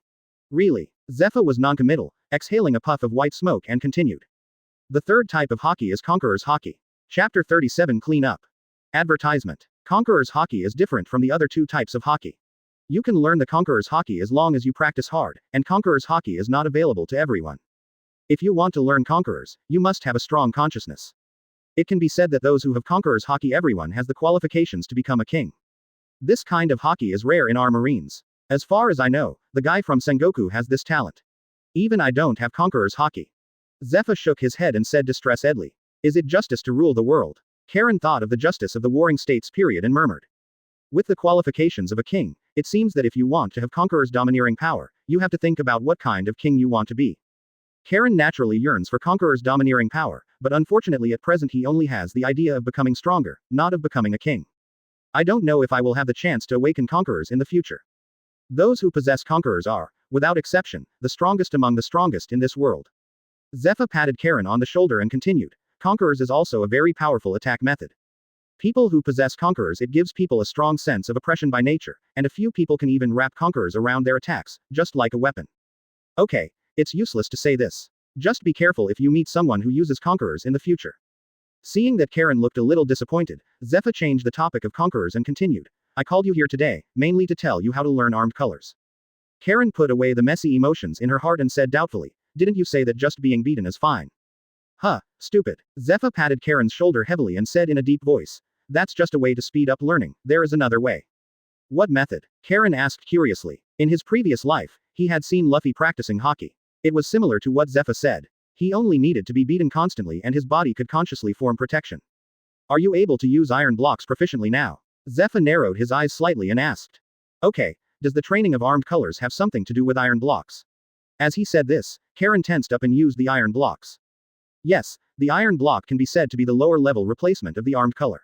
You can't move when you use the iron block now, Zephyr said lightly. Karen's mind moved, and he tried to move while using the iron block. After trying for a while, he shook his head in frustration, but did not give up and continued to try. Ha ha ha, it's a good thing you can't, otherwise I would be scared to death by you. Zephyr looked at the motionless Karen and laughed. The next moment, Zephyr's smile froze on his face. Because when he discovered the iron block used by Karen, he actually moved his steps slightly. I succeeded, Karen said in surprise and asked, Teacher, what did you say? Are you really AF G genius? Zephyr murmured with his mouth wide open. Advertisement. Karen used life return to control his body, and slowly moved a few steps. Suddenly his face was covered in sweat. He put away the iron block and panted. Huh, how's it going? Is that so? Zephyr silently blew out a smoke ring, coughed slightly, and said with a strange expression, yes, I really have talent. This is also a way to train armed colors. Remember to practice more when you go back. He didn't expect the slap in the face to come so quickly. As soon as he said Karen couldn't, he succeeded. This sudden reversal caught him off guard. There was joy in Karen's success in his eyes, but also a trace of annoyance that he had been too sure just now. He coughed lightly. Ahem, okay, you can go back. Karen put away his excited expression and thanked Zephyr. Okay, thank you teacher. ... It's getting dark. Zephyr and Guon have led Marine to complete the finishing work. Because he was specially bringing recruits for actual combat, Zephyr did not plan to stay in this sea area for too long. After informing the headquarters of the situation on the island, Zephyr led Karen and the others back to Marin Fendo. The return journey went very smoothly, and there was no one with no eyesight who shouted at the ship to approach it. Stepping onto the land of Marin Fenduo, Karen took a deep breath. This trip to sea brought me great rewards. Not only did he take revenge personally, but he also realized the domineering power of seeing and hearing color in the battle, and even stepped towards the door of learning armed color with Zephyr's advice. After saying goodbye to Zephyr, Tina and the others, Karen planned to go back to the dormitory and take a hot bath to wash away the fatigue of the past 2 days. Callan, right, just as he was about to leave, a sassy voice stopped him. Damn it, how could I forget her? Karen turned around stiffly and said with a smile, Guon-senpai, are you okay? Haha, little brother, it's nothing. I just remind you to come to the training ground on number 15 tomorrow. Guon said with a smile. Advertisement. I know. Meeting Guion's eyes, Karen couldn't help but shudder, and cold sweat dropped. Remember to be energetic and clean tonight. My sister will love you well tomorrow. Guon walked towards Karen and tapped Karen's chest with his green fingers. Who is that? He can actually win the favor of Major General Guon. No, Guon, my goddess. Damn it, find out what this kid's name is, I'm going to beat him up. Feeling the malicious eyes around her, Karen wanted to cry without tears. Revenge, absolutely revenge. During the 2 days of recuperation on the warship, Karen thought that Guon had forgotten about him. What a witch. Sister, don't you know how ambiguous what you said is? Those who didn't know thought we were going to do something tomorrow. What, isn't there a special training tomorrow? Karen spoke righteously and said loudly. What, it turns out it's just special training. Isn't that right? Why do you want him to be cleaned during special training? Maybe Major General Guon hates the bad smell. Hearing the random speculation around him, Karen breathed a sigh of relief. Guon is not only one of the best swordsmen in Marine, with countless admirers, but Guion's background is terrifying. This is a master named Garp, Little Garp. Karen clearly remembers that Guon is the sister of Commander Suru. Counselor, he is a woman who makes Doflamingo run away. Really, I'm looking forward to tomorrow. Guon took a step back and smiled at Karen. I'm looking forward to it too. Chapter 38 Big Belly. Advertisement. The next morning. Elite Training School. Perhaps due to the spread last night, many Marines heard that Guon was going to personally teach recruit swordsmanship, and the place was crowded with people. I just don't know if they really want to see the swordsmanship or Guon himself. He is Karen. He looks very young. This guy just messed with Miss Tina, and now he hooked up with Major General Guon. What a scumbag. I heard that Major General Guon took the initiative to find him. What's good about him is that he's a little more handsome than me, isn't he? Karen has been waiting here early. After all, it is very ungentlemanly to make a beautiful woman wait. Because Karen is now far ahead of Marine at the same time, Zephyr told him on the way back that he can train freely in the future and does not need to report to Zephyr every day. He couldn't hide his excitement at the thought of fighting against top swordsmen. This was the benefit of joining Marine. Not only could he learn various fighting techniques, but he could also have masters teach him moves. Automatically blocking out the sour sounds around him, Karen did a few warm-up moves at will and just waited. After waiting for a while, Karen saw Guion's tall figure and walked over slowly. She was wearing Major General Marine's cloak of justice, and the peach-colored short skirt couldn't hide the whiteness on her chest. The spider tattoos on her long white legs made her temperament a bit more enchanting. She seemed to be in a good mood, with a faint smile on her lips. To Karen's expectation, she was followed by a wretched-looking uncle, Cake, who, like Guon, was a future general candidate. Guon, why are you interested in that brat? Jaji looked at Karen and said distressedly. Teacher Zepha asked me to give guidance to Karen. Besides, it seems that who I am interested in has nothing to do with you. Guon put away the smile on his face and said angrily, also, why are you following me? I remember you have a mission today. Jaji scratched the back of his head, licked his face and said, no, there is no mission. I also want to see this year's elite students. Really? Guon was noncommittal, helpless about the addition, looked around, frowned slightly, then looked at Karen who was doing stretching exercises on the side, his eyes lit up, and he said with a smile, Karen. Karen stopped his movements and touched his nose. Advertisement. Major General Guon. Guon frowned slightly and said with a half smile, I called her sister last night. Why are you so outspoken today? What? Last night? Called sister. Before Karen could answer, Jaji looked shocked and lost his voice. At this moment, he felt like his sky was falling. He didn't expect that so many things would happen in just a few days. Guon looked at Cake coldly, glared at Cake, and said in a deep voice, what? Isn't it possible? Cake was startled by Guon's cold eyes and stammered, but, it's okay. Then he turned his attention to Karen and looked at Karen seriously. Her short golden hair shone dazzlingly in the sun, her eyes were firm and bright, and there was a faint smile at the corner of her mouth. The more he looked, the more familiar he felt, and he felt like he had seen Karen somewhere. With a thought, he remembered, wasn't this the kid who made a high-profile confession in the cafeteria that day? He had also used Karen's method on Guon. Thinking of this, he felt a slight pain coming from his abdomen. It's you. Jaji walked quickly towards Karen and exclaimed. Karen looked at Jaji blankly. He didn't remember seeing Jaji, and said blankly, is it me? Huh, do you know Karen? Guon looked at Karen and then at Kaki, curiously. I know, it's him who made my belly so big. Jaji covered his bulging belly and shouted through gritted teeth. Ah, Guon looked at Karen and Kaki strangely, as if he had discovered some great secret. Hey, uncle, you can eat whatever you want, but you can't talk nonsense. Why do you mean I made your belly so big? Karen's face was full of black lines, he couldn't bear it, and he spoke angrily. He wanted prestige, and he could accept the stigma, but he definitely couldn't accept this kind of stigma. No, it's not him, it's you. Kaki also found that what he said was pleasant, so he looked at Guon and said. The Marines who came here to watch all had their eyes widened and their heads stretched out, looking at the three of them in shock. In my mind, I couldn't help but think of the triangle story between Kaji, Guon and Karen. Advertisement. Major General Jaji has thick eyebrows and big eyes. I didn't expect him to be so open-minded. Wow, I didn't expect Major General Guon to be so big. At this moment, their hearts were broken. Guon's vision went dark, and he took out the famous sword Kimpira in his hand, gritted his silver teeth, and roared. What are you talking about? Cake felt Guon's anger, and took a few steps back unconsciously, and stammered. I mean it was the confession method he taught me. After I used it, I was beaten by you. Guon put away his anger, looked at Cake's belly thoughtfully, and said angrily, don't say half the words and leave the other half. No, uncle, who are you? Do I know you very well? When did I teach you? Karen said with an innocent look. You said it wasn't you, Marine Restaurant, who made the announcement. Jaji said bitterly. I confessed my love, but I didn't teach you. Karen looked embarrassed, but he didn't expect this matter to have such a big impact. If it weren't for you, I wouldn't. Jaji looked aggrieved. That's enough. Guon interrupted Cake and said angrily, are you very free? Jaji was startled. If you have nothing to do, don't interfere with my guidance of the juniors. Guon pointed to an open space next to him and said to Karen, okay, ignore this idiot, let's go there to train. Okay. Karen nodded, walked slowly to the open space next to him, smiled at Guon and said, do you want to use a wooden sword? No, just use the sword you have and attack me with all your strength. Guon said calmly with a confident smile.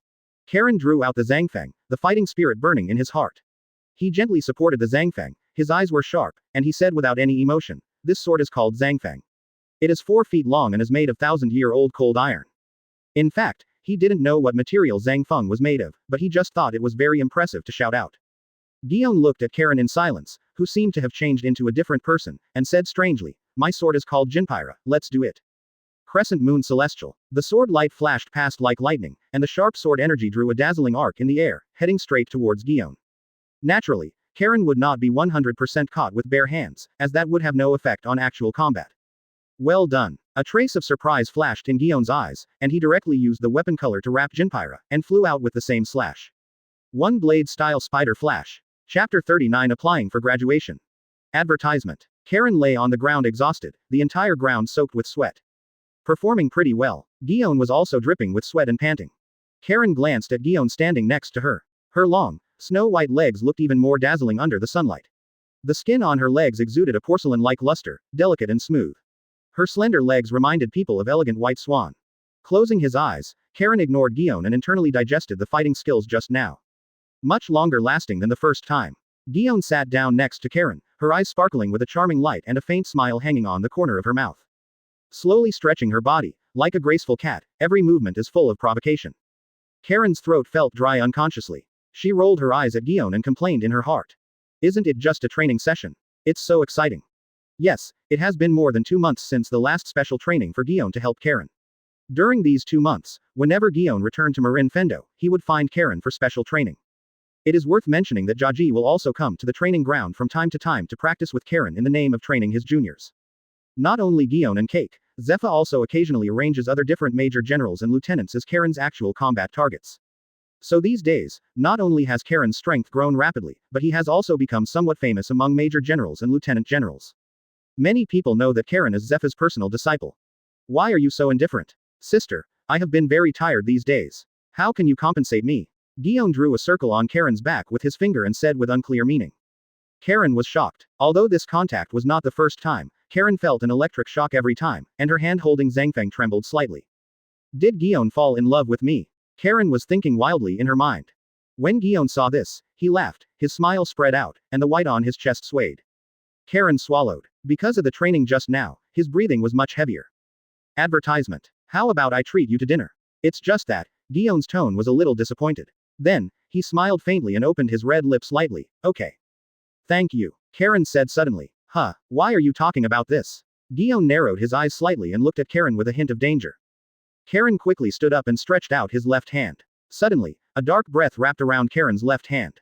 After 2.5 months of hard work, Karen finally mastered armed color haki. Did you succeed? Guon looked at Karen in surprise. She didn't expect Karen to learn armed colors so quickly. Yes. Karen's eyes were full of confidence.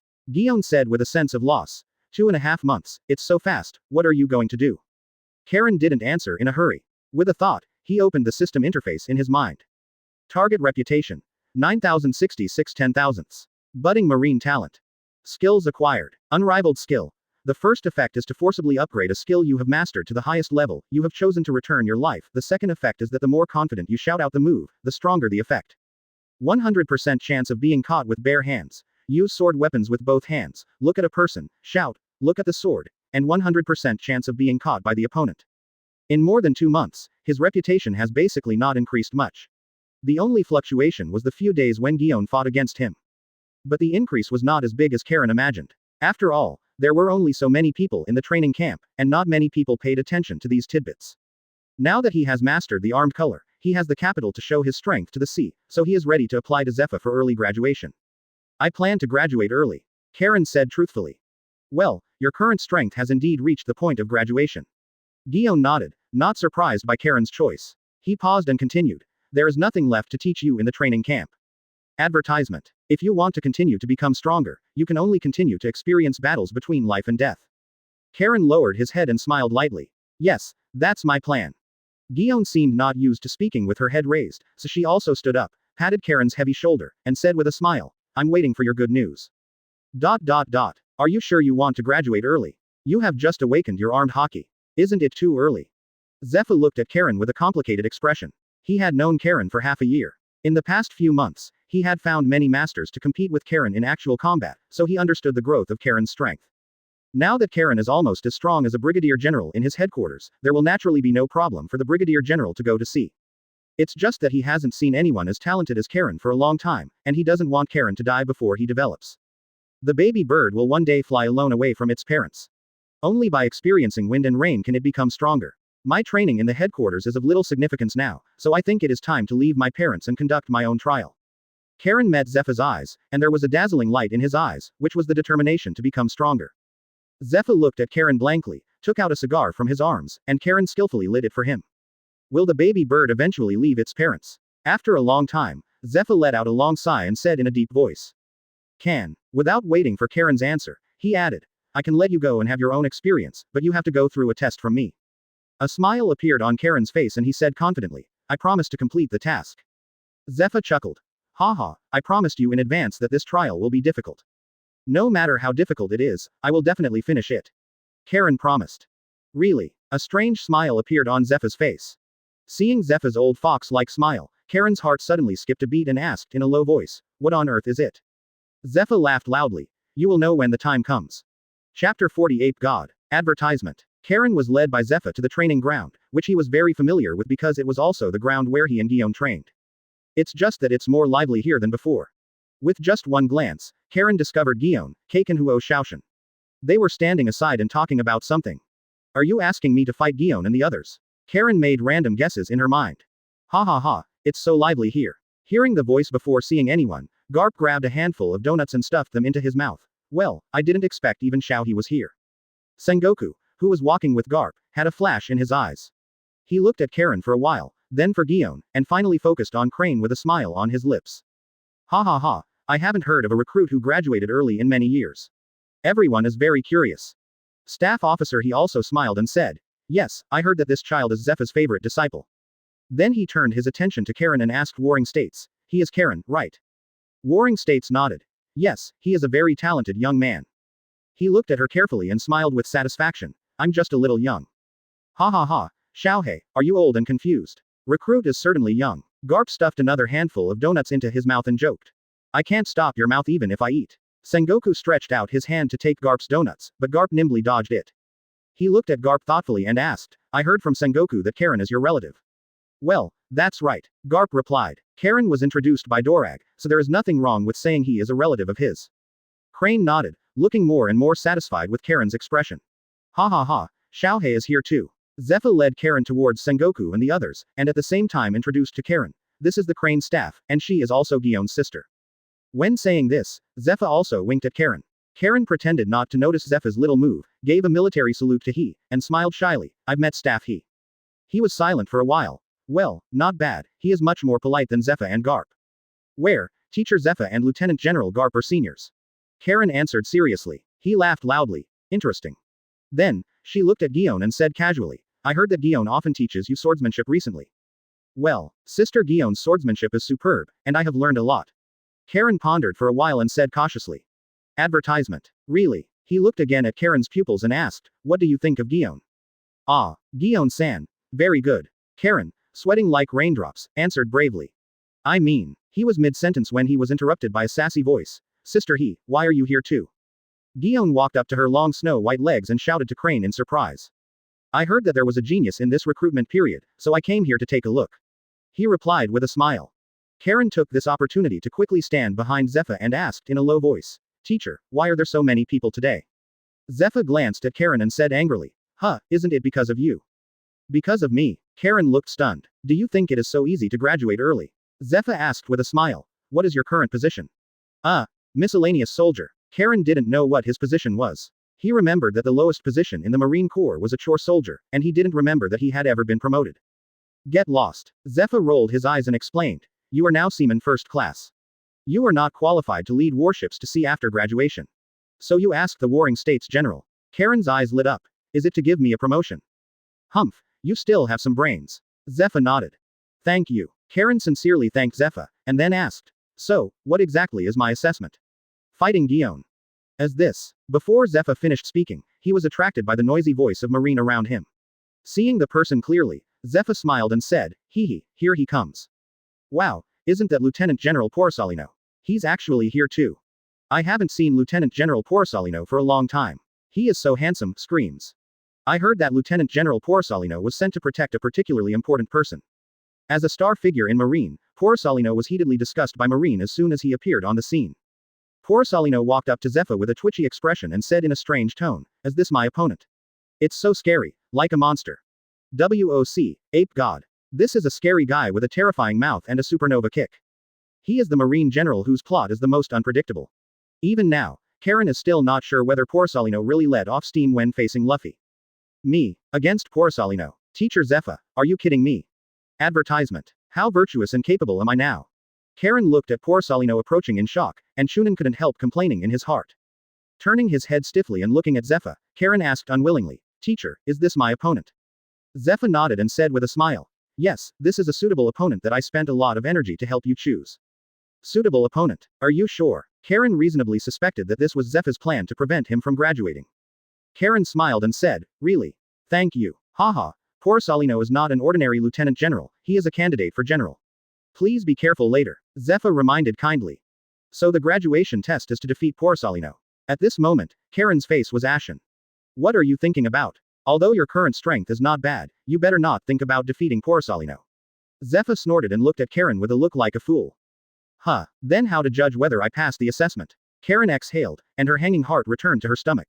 It's very simple. Zephyr smiled slyly and pointed at Garp, Sengoku and he, as long as they feel qualified. Karen looked at Zephyr suspiciously. You didn't plan it in advance, did you? Go away. Am I that kind of person? Zephyr shouted angrily. Okay. Sengoku had a dark look on his face and walked towards Zephyr, interrupting the conversation between the two. He was afraid of damaging Marine's image if he continued. When does it start? We are very busy. That's it now, Zephyr said seriously. Are there any rules? Porsalino pouted, speaking in a tone that made people want to slap him. There are no rules. You can use swordsmanship, physical skills, or devil fruits as you like, as long as you don't kill anyone. Zephyr said. Are you sure? Warring States frowned. He knew Porsalino's strength and thought Zephyr would restrict Porsalino from using the fruit's ability. Sure. Warring State's eyes flashed, nodded, and agreed with Zephyr's decision. Okay, let's get started. Porsalino looked at the weapon behind Karen and said in a long tone. Oh, it's really scary. Chapter 41 Garp's eldest nephew. Advertisement. Marlin Fenduo, training ground. Under the sunlight, the dust was flying, as if there was an invisible pressure. Under the nervous and solemn gaze of all Marines, Karen and Porsalino stood opposite each other. Karen held the Tibetan fung tightly in his hand, sweat dripping from his forehead due to nervousness, and his heartbeat accelerated rapidly, as if it was about to break through his chest. This was the first time Karen faced a general-level opponent, and the sense of oppression Porsalino brought to Karen was unique. Even the Marines who dared to look were infected by Karen's emotions, and looked at the scene that was going to happen next with their eyes wide open. Lieutenant General Porsalino is so strong, you can feel his oppression just by standing there without moving. That's right, Lieutenant General Porsalino is a user with the power of the shining fruit, which is the powerful Logia fruit. The Marine on the other side is hardly a match for Porsalino. He's equally good. I heard that Lieutenant General Porsalino is already a candidate for general. The Marines looked at Porsalino with admiring eyes and started talking about it. Karen took a deep breath and tried to calm down. Thinking back to the past 3 months of training, his eyes were burning with a strong fighting spirit, as if he was about to set the entire school on fire. Compared to Karen, who looked like he was facing a formidable enemy, Porsalino looked much more relaxed. His face was confident and calm, and the corners of his mouth were slightly raised with a faint smile. It's really troublesome, Junior Karen, you should take action first. Their eyes met. Karen said solemnly, okay, be careful. As he spoke, Zhang Feng was raised and fell cleanly. As soon as he takes action, he is ready to use a special move, although there is a high probability that it will not work. Look at the sword. The one sword immortal kneels down, and with the blessing of the power of law, Porsalino is no exception. The next moment, Porsalino suddenly appeared under Karen's sword. He also knelt down on one knee, raised his hands high, and clamped Karen's sword. This funny scene made everyone's eyes widen. Warring State's eyes flashed, and he said in a deep voice to Zephyr, is this the power of Karen's word fruit? Even Porsalino can't resist it. Yes, his ability is very strange. Even my weapon colors are useless. Zephyr recalled the day he and Karen fought, and he was also confused. Advertisement. It's a pity that when he uses this ability, he doesn't seem to be able to move. Garp stuffed a handful of senbei and smiled with interest. Can you even control yourself? It's really useless for fighting. Are you going to starve the opponent to death like this? Crane's eyes also shone with light. He looked at Garp and said angrily, weak ribs. What if this power can control Whitebeard, control you? Like you said, it wouldn't be difficult to starve you to death. Garp put down the senbei in his hand and couldn't help laughing. Warring States, what do you think? Zephyr said in a deep voice. An experiment is needed. If this power can really control Whitebeard, then this little guy will be of great significance to Marine. Thinking of Whitebeard kneeling before Karen and Marine, Sengoku's expression became uncontrollably aroused. No, I read that right. Porsalino actually knelt under Karen's sword. How is that possible? That's Porsalino. Marine, who was watching the battle, opened his mouth wide and took a deep breath. Porsalino's expression changed. He had not expected such a change. Hey, it's fake. It turns out you are also a devil fruit user. It's too scary. As he spoke, his body suddenly turned into a ball of yellow flash, and appeared behind Karen again, with one leg raised high. Have you ever been kicked by light? The shadow of death instantly enveloped Karen's body, and before Karen could turn around, he ducked and flew away. Boom! A huge pothole appeared at Karen's original location, causing a cloud of dust to fly. Karen's face became ugly. Is this the strength of a general? The speed is too fast, not at the same level at all. However, Karen did not panic. After all, this was just a trial, and Pelusolino would not really kill him. If it were a real battle, it was not certain whether he could dodge the blow just now. With his thoughts at this point, Karen relaxed his mind. Since his opponent did not dare to make a killing move and he knew that he was no match for Pelusolino, he would no longer hold back and put everything he had learned these days into full play. Advertisement. Standing up and looking at Pelusolino, who looked indifferent, Karen said in a deep voice. Lieutenant General Pelusolino, I know that I am no match for you. This is my strongest attack. I have never used it myself, so be careful. No longer hesitating, a dazzling light flashed from the tip of Zhang Feng's sword, and the vigorous sword intent slowly condensed in the air-like substance, carrying unparalleled pressure. Karen held the hilt of the sword tightly, took a deep breath, and then shouted. Curry stick. This is the secret skill that Karen has learned in the past few months, using sword energy to condense the tip of the sword, and then burst out suddenly. When he called out this name, he activated his unparalleled skills, and the terrifying sword power tripled. The only drawback is that his sword intention cannot condense the weapon color, so it only looks very powerful, but it does not have much lethality against Logia. So he dared to use it on Pelusolino boldly. The dazzling light struck from top to bottom towards Pelusolino. Pelusolino's mouth twitched slightly. Are you kidding me? You can also light up. It's really scary. With a flash of light, the ground seemed to be torn apart, revealing a deep crack. The crack was like a ferocious beast, stretching into the distance with its fangs and claws, as if it was about to tear the entire school grounds in half. The broad cloak of justice flew up, and Pelusolino's figure was submerged in the dazzling light. Smoke and dust rose everywhere and filled the air, making people suffocate. The surrounding Marines looked at this scene in horror, their faces full of shock and fear. Is he really a recruit? It's horrible. What a terrifying sword intent. Is this the elite of the elite? Guon stood aside, his eyes flashing with surprise and excitement, the corners of his mouth raised slightly, and an uncontrollable smile gradually unfolded. She had seen Karen develop this move before, but never thought it would be so terrifying. He murmured. Good boy, you've tricked me. He's only 17 years old. Seeing this terrifying blow, Warring States stood up in shock. This kid has the same demeanor as I did back then. Garp opened his mouth wide and coughed lightly. Ahem, he is indeed my Garp's eldest nephew. Chapter 42 Position. Advertisement. Zephyr looked at Garp, smiled and cursed. You old B*****************, when did Karen become your eldest nephew? Garp pursed his lips and muttered. Karen was introduced by Dorag, so he is naturally my eldest nephew. Zephyr smiled silently, without comment. The dust slowly dispersed, revealing the original appearance of the school grounds. At this time, Karen was lying on the ground helplessly, as if her strength had been drained instantly.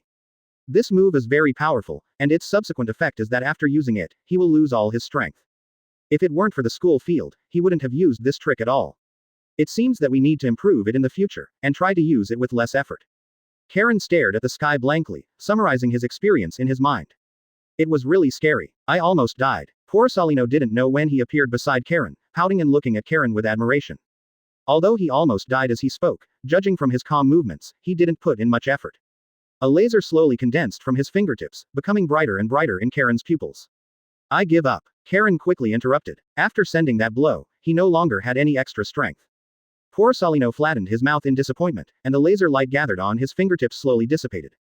As Karen shouted to admit defeat, a beautiful figure flew from the side and stretched out her hand to help Karen up from the ground.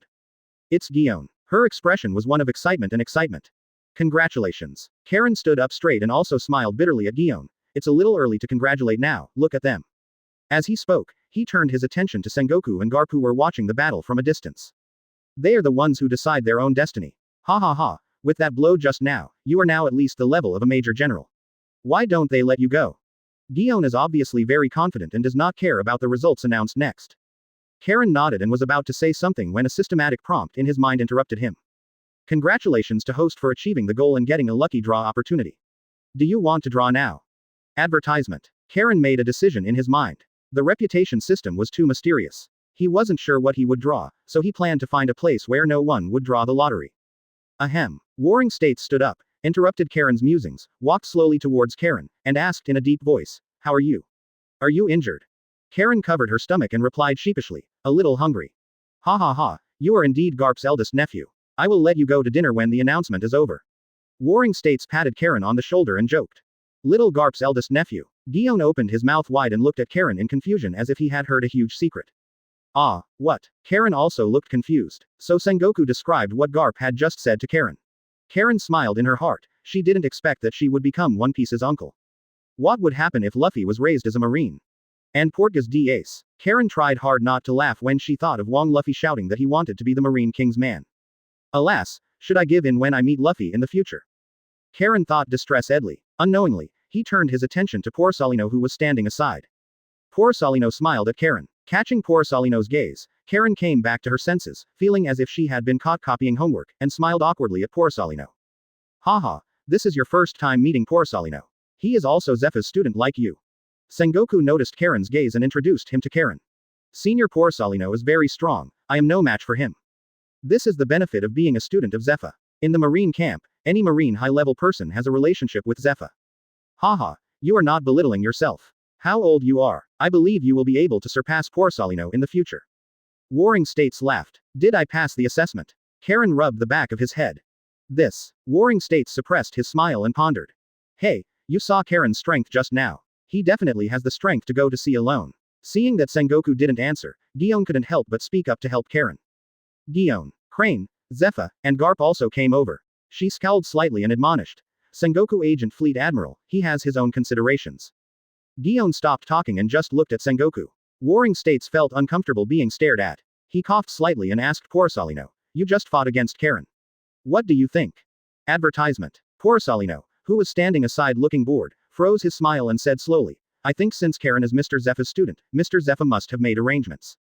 What an old fox. The level of blame shifting is really high. When Warring States heard Porcelino's innocent answer, he cursed in his heart, then turned his attention to Zephyr and asked. Haha, Zephyr, what do you think? I'm just Karen's teacher. Whether he passes today or not is your decision. Zephyr looked up at the sky and took out his ears, not caring about Kaido. Hey, is there anything to consider? I think Karen passed. Garp on the side looked at Karen with satisfaction and shouted loudly. Sengoku touched his beard with a headache, glanced at Garp fiercely, and then asked he. Xiaohei, what do you think? Hearing Sengoku ask Crane's opinion, Guon stared at Crane with wide eyes. Crane seemed not to have noticed Guion's gaze. He lowered his head and pondered for a moment, with a hint of wisdom shining in his eyes. I think it's past. Guon let out a long breath, and the smile on his face could no longer be suppressed. A look of astonishment appeared on Zhang Guo's face, and then he laughed out loud. Sengoku didn't consider what Garp thought, but since he chose to pass, as Marine's General Staff Officer, Sengoku chose to trust his judgment. There were 3 votes in total, and 2 people chose to pass, so he no longer hesitated. Okay, I declare that I agree with Karen to pass the graduation examination. With the announcement of the Warring States period, everything fell into place. Guon approached Karen, rolled his eyes at Karen, and whispered, hee, look, you will definitely be able to pass what I am saying. Thank you. Karen whispered her thanks with her heart in her stomach. Then he gave a military salute to Warring States. Zephyr stared at Karen with a complicated expression, and then smiled. Okay. Teacher. Karen's eyes were a little red for some reason. Zephyr stretched out his hand and beat Karen's chest, with a proud tone. You are worthy of being my student, Zephyr. Then, he spread his hand, pointed it at Warring States, and said with a smile, bring it. What? Warring States looked stunned. Zephyr looked unkind and said in a deep voice. Karen's promoted position. Chapter 43 Big Buddha Shock Wave. Advertisement. Warring States shook his head helplessly and said to Zephyr. You don't think I would carry a seal with me? HMPH, then I don't care. Since you are asked to evaluate Karen's strength, you must be prepared. Zephyr was like a scoundrel, and he did not take back his outstretched hand. Warring States put Zephyr's hand down and said angrily, okay, when I get back, we can discuss what position is better for Karen. Why do you need to go back to discuss it? It just so happens that he and Garp are here, and there are so many lieutenant generals and major generals nearby. It would be better to just discuss it here. Zephyr took out a cigar from his arms and lit it. Here. Warring States frowned, looked around, pondered for a moment, and nodded. Okay, let's follow the highest configuration of previous years. Lieutenant Colonel of the headquarters, how about it? There are a total of the following grades in Marine. General, Lieutenant General, Major General, Brigadier General, Colonel, Lieutenant Colonel, Major, Captain, Lieutenant Junior Grade, Ensign. Those above the rank of Lieutenant can wear the Code of Justice. No, I object. Garp, who was eating senbei on the side, suddenly spoke up and shouted. Since Karen has the strength of a Major General, then he should be assigned the position of Major General. As expected of Garp, he placed Karen on the rank of Major General as soon as he spoke, jumping 3 levels in a row compared to the position given by Sengoku. You must know that even Guon, who has joined Marine for so many years, is only a major general now. Warring State's head was full of black lines, and he held Garp's collar. ****. Don't you think about how old Karen is? He was promoted to major general without even making any achievements. Who can convince him? Oh, really, who is dissatisfied? Zephyr stood up and blew out a mouthful of white smoke. At this moment, Karen felt the confidence of having a backstage and felt Luffy's happiness. Why are you messing around too? Warring States let go of his hand and looked at Zephyr angrily. Zephyr glanced at Karen. After all, he was not as thick-skinned as Garp, and suggested. Ahem, you are right. Although Karen is very good, he has not made any meritorious service. So let's arrange him to be a brigadier general first, and then he will be promoted after he has made meritorious service. No. Warring States interrupted Zephyr's proposal, turned to look at Porsalino, and asked, what position will you have after graduation? Porsalino didn't expect to have his own affairs. He thought for a moment and said slowly, it must be the colonel of the headquarters.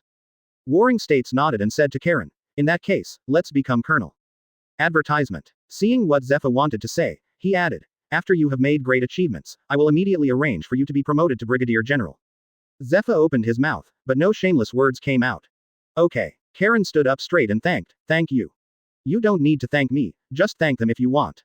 Warring States stroked his beard and said helplessly. Karen's face straightened, and he bowed deeply to Zephyr, Garp, and Crane. Zephyr nodded happily and stretched out his hand to Warring States again. Warring States looked at the familiar big hand and said solemnly, I said I would wait until I get back before I can approve the official appointment. Haha, I know. Then you still. Zephyr's face turned red with a rare expression, showing a hint of embarrassment, and said shyly, I remember, there is a reward for every first place in graduation. Yes, but I remember that this year's reward has been given to you, right? Warring States said suspiciously. Yes, I gave it, but you also know that Karen is a devil fruit user. Zephyr said. I know, so what? Warring States said. Zephyr explained. A person can only eat a devil fruit once, so I can't give him the smoke fruit. Karen was moved when she heard this. It turned out that this is how Smoker got the smoke fruit. Also, the 3 future Marine generals will all be Logia. Maybe this is a reward given to them by Marine. However, as a Logia, I just don't know why Smoker's performance in the future will be so awkward. Warring States rolled his eyes and said expressionlessly, oh, so, now that he has eaten the devil fruit, I have nothing to reward him. Zephyr laughed loudly, set his sights on Porsalino, and asked in a low voice, I remember Porsalino was protecting Vegapunk, right? Warring States had a guess in his heart and said in a deep voice, what do you want to do? Haha, I heard that Vegapunk has developed a technology that allows weapons to eat devil fruits, right? As he spoke, Zephyr pointed at Zhang Feng behind Karen. You want Karen's weapon to eat the smoke fruit? Sengoku frowned. Advertisement. Yes, so I want Karen to follow Porsalino to Egjan Island to find Vegapunk and see if it can be completed. Zephyr nodded. Sengoku looked thoughtfully at Porsalino and asked, does Vegapunk have this technology? As Vegapunk's bodyguard, Porsalino knows many secrets, but some secrets belong to the world government and he cannot reveal too many. However, this technology is already in a semi-announced state, otherwise Zephyr would not know about it. There was a hint of hesitation on Porsalino's face, and he hesitated. This. I seem to remember. Sengoku was thoughtful and said to Karen, how about it? Do you want your weapon to eat devil fruit? Let Zhang Feng eat the devil fruit. Karen thought of Spandam's weapon in the plot, Vankfried, which ate the elephant fruit and took the form of an elephant. His weapon can transform into a giant elephant. If there is a suitable fruit, it may not be impossible for Zhang Feng to eat it. And you can also meet the most powerful scientists in one piece, so it's not a bad idea. But he remembered that weapons can only eat animal devil fruits. Putting aside the doubts in his heart, Karen nodded. If there is a suitable fruit, I am willing. He can't eat smoke fruits. Porsalino suddenly said, and then explained in Zephyr's confused eyes, weapons can only eat animal devil fruits. Zephyr was stunned, he really didn't know this information. Warring States rubbed his temples and said with a headache, that's it, okay, let me ask you. Zephyr's eyes lit up and he said with a smile, okay, but the animal type can't be too bad. It should be a fantasy beast type anyway. Warring States' eyes darkened, and he couldn't bear it anymore. He glared at Zephyr angrily. Don't go too far. Zephyr raised his eyebrows and muttered loudly. I don't care about that. Logia originally corresponds to the phantom beast species. Okay, give me your smoke fruit, and I'll give you a phantom beast species. Warring States stretched out his hand to suppress his anger. Zephyr grinned. Hey, don't be so stingy. There's no reason to spit out the fruit you sent to the military academy. The smoke fruit is not given to anyone. I will help him find a good owner. Warring States looked at the shameless Zephyr and couldn't bear it. Big Buddha shock wave. Chapter 44 Going to Sea. Advertisement. The sky is high enough for birds to fly, and the sea is wide enough for fish to leap. Karen stood on the warship, looking at the rough sea, with great pride in her heart. This is the first time he has led a warship to sea. Compared with the last time he went to sea with Zephyr, he has an extra sense of responsibility in his heart. Of course, more importantly, it also means that he is free. This is a small warship with a height of about 40 meters. The shape of the warship is no different from that of an ordinary marine warship. There are also 20 artillery pieces and 100 soldiers from the marine headquarters on the warship. 7 days had passed since the last battle against Porcelino, during which time Karen's graduation certificate and colonel's medal had been issued. As for letting Zhang Feng eat the devil fruit, Sengoku is still in contact and will need to wait for some time. Originally, Garp wanted Karen to be his adjutant and work under him, but Karen refused because he wanted to train alone. The goal of this trip to the sea is not the New World, but the East China Sea. He wants to go back to Shriley Town, pay homage to his dead relatives, and then bid farewell to the past completely. Is this also a homecoming? Karen thought in his heart, looked at the people who came to see him off at the port, and said, "Just send it here. Ha ha ha. Okay, although there are no pirates in the East China Sea that can threaten you, you should be careful." There was no expression on Zephyr's face. He beat Karen's chest and warned. Karen smiled and nodded. "I will, teacher. Hey, don't forget, you still owe me something." Tina gave Karen a vicious look. "I won't forget it. When I come back from the East China Sea, I will give you a good gift."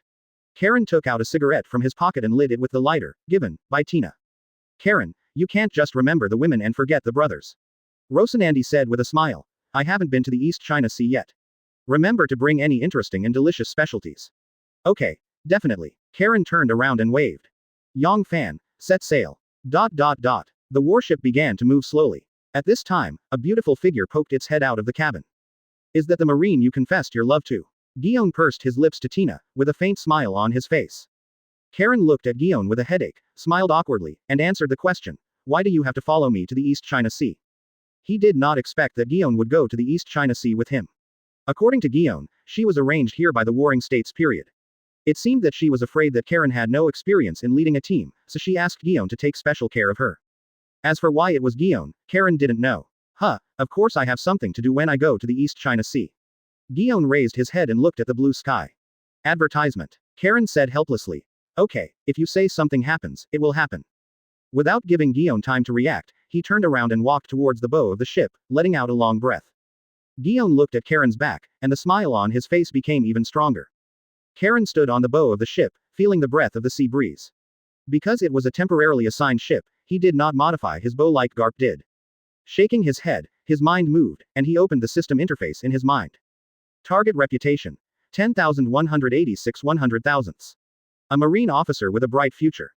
Get a chance to win a prize draw. He hasn't had any luck in the past 7 days, thinking about leaving Marin Fendo and changing his luck, maybe he can get Saiyan blood. Thinking of this, Karen's face showed a hint of excitement. Looking around and seeing that no one was paying attention to him, Karen clicked the lottery button in his mind.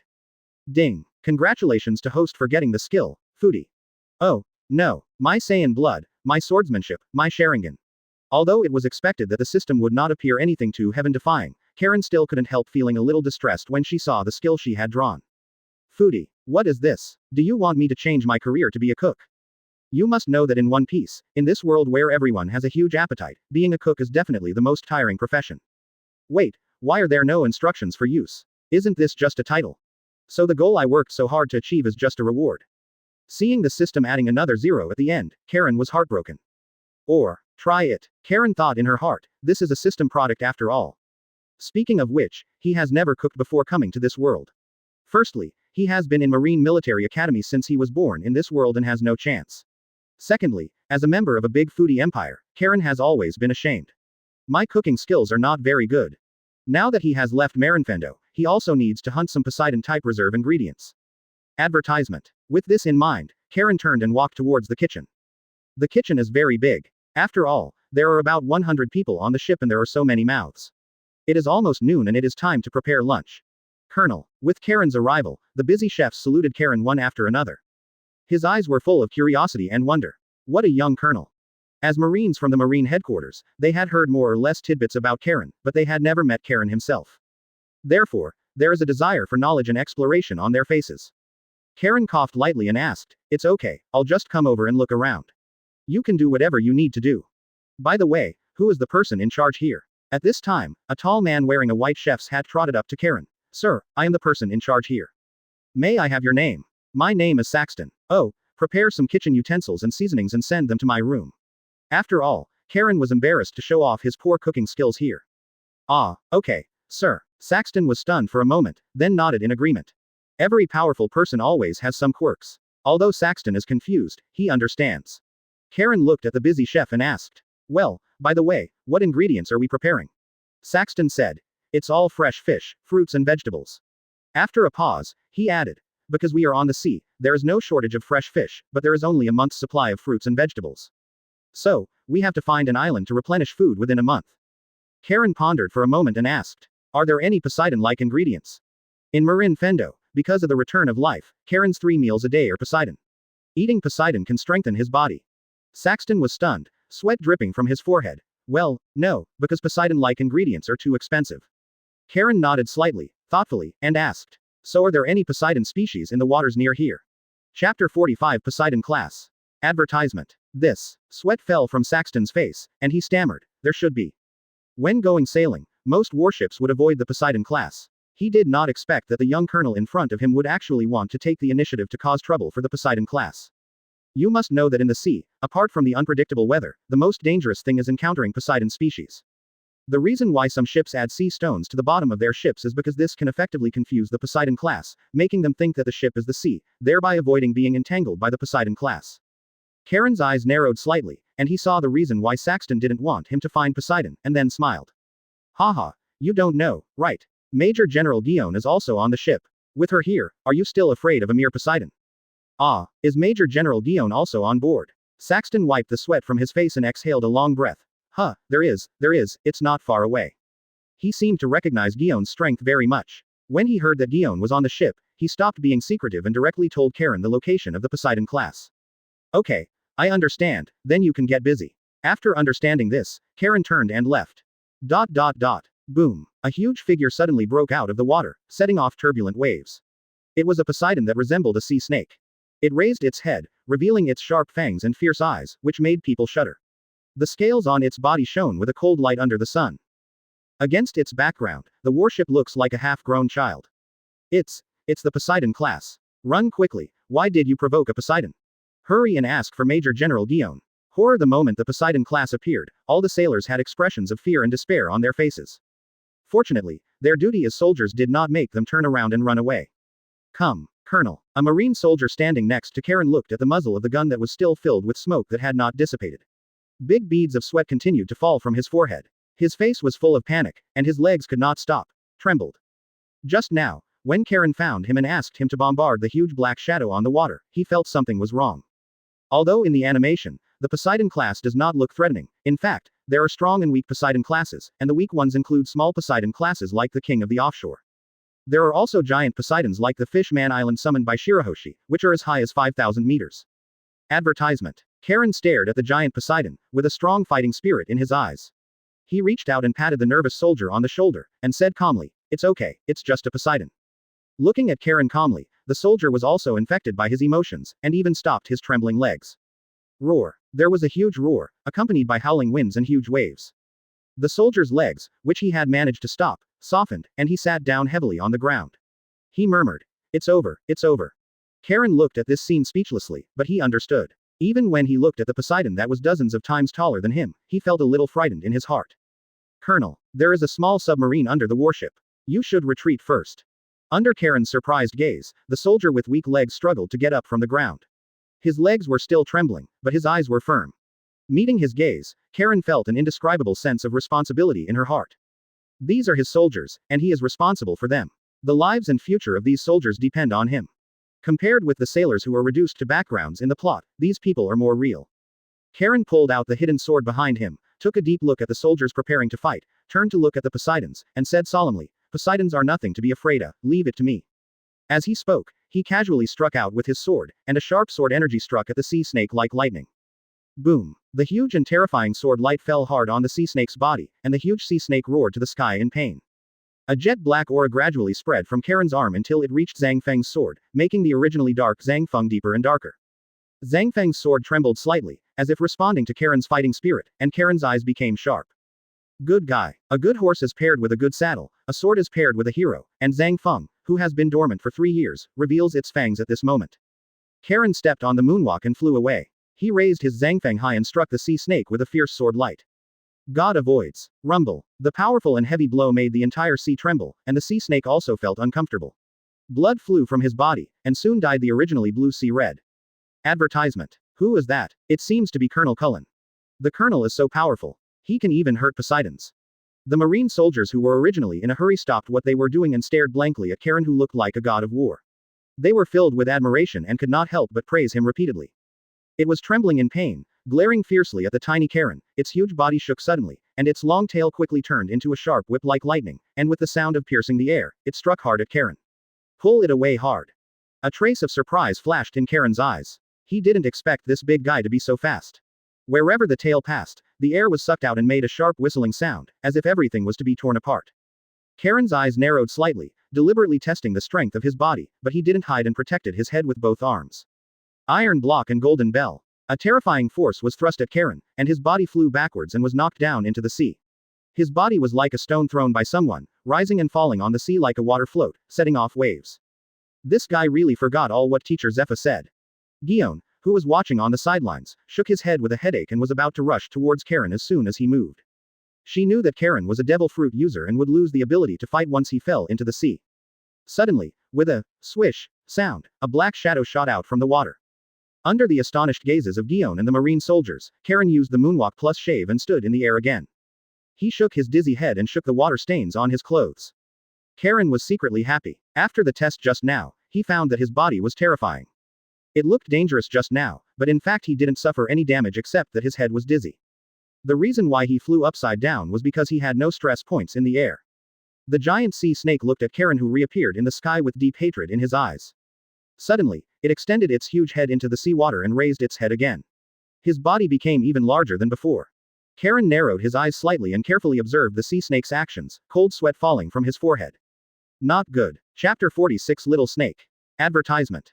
He saw the sea snake's intention and saw that he could not defeat Karen, but it actually wanted to flood the warship. Karen really didn't expect Poseidons to have such an IQ, but that's right. After all, Poseidons generally have long lifespans, so it's not surprising that they can give birth to intelligence. A cold light flashed in Karen's eyes, and he no longer hesitated. He hid the sword in his hand, and the huge sword energy struck like lightning in the abyss of the sea snake. A series of hideous scars appeared on the mouth of the sea snake. It whimpered and did not let go. Instead, it turned its huge head and opened its bloody mouth to spray the seawater in its mouth onto the warship.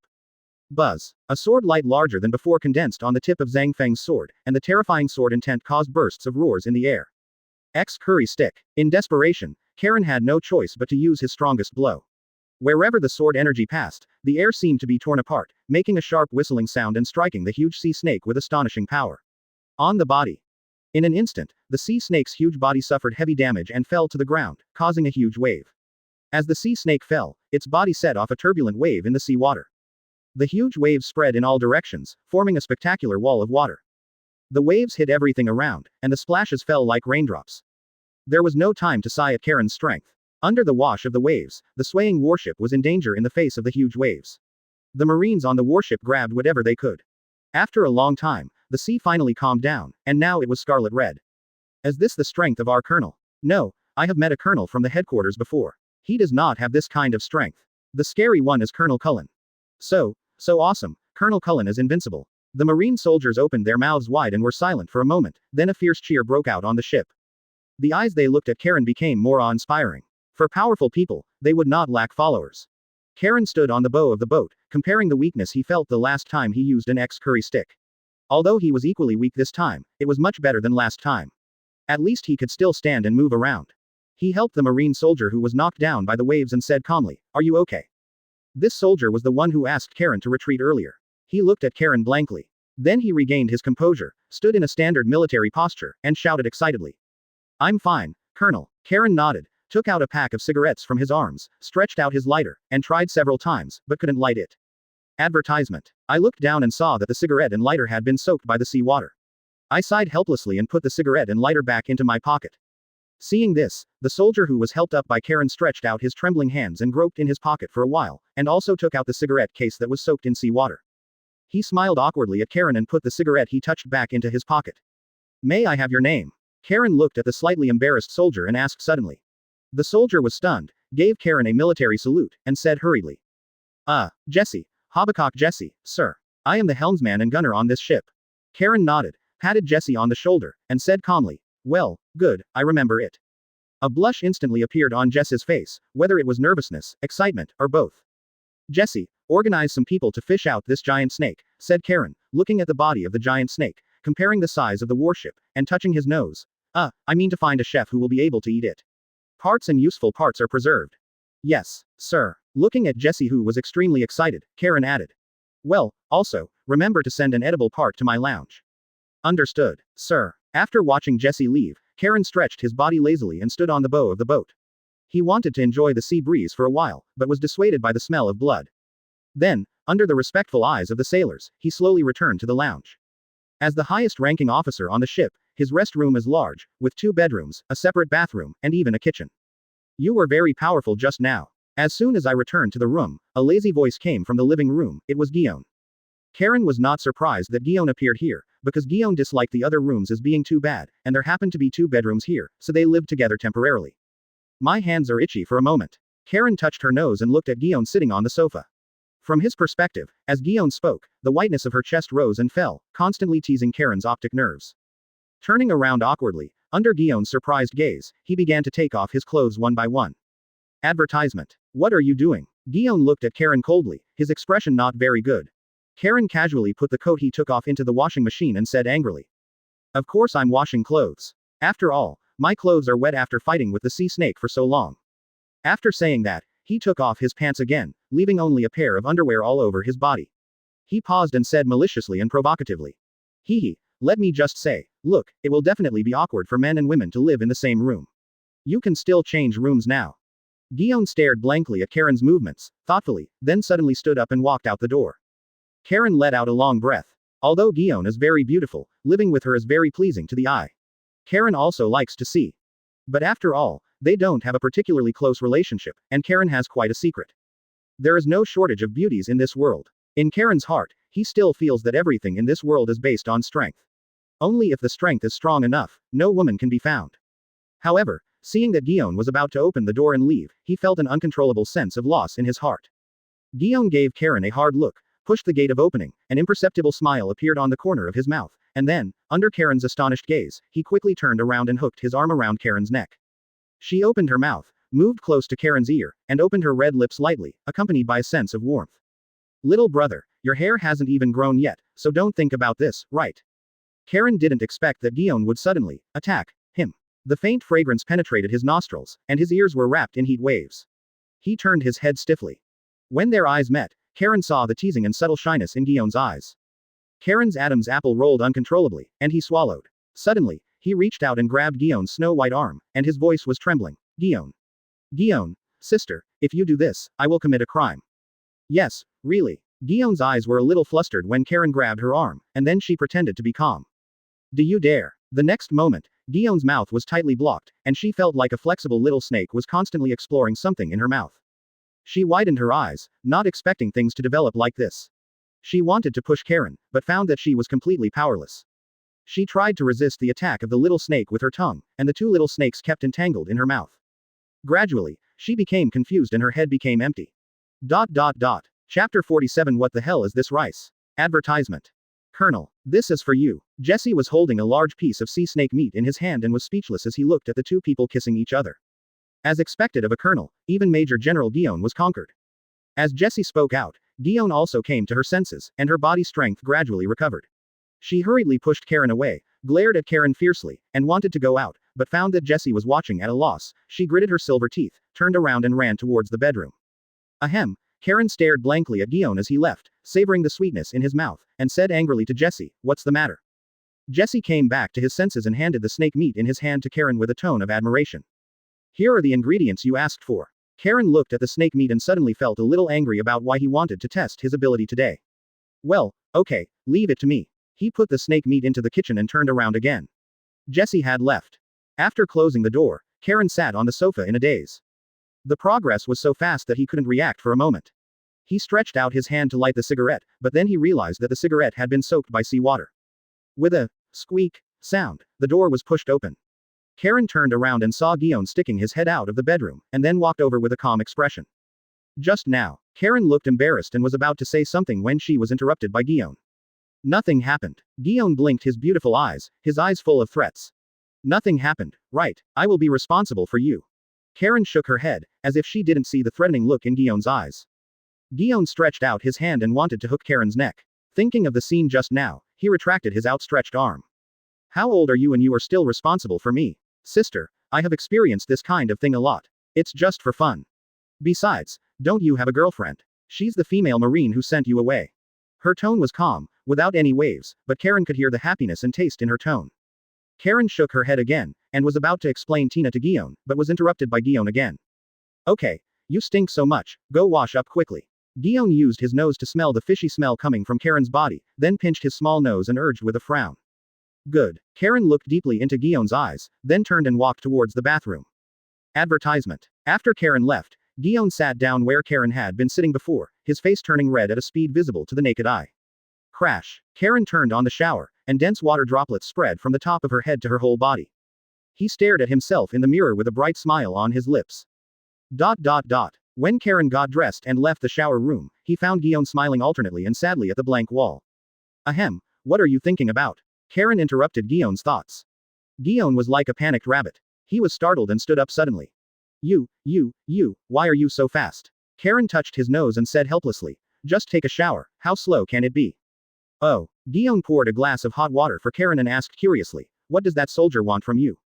Karen took the hot water, took a sip, and said casually, I asked him to prepare some ingredients for me.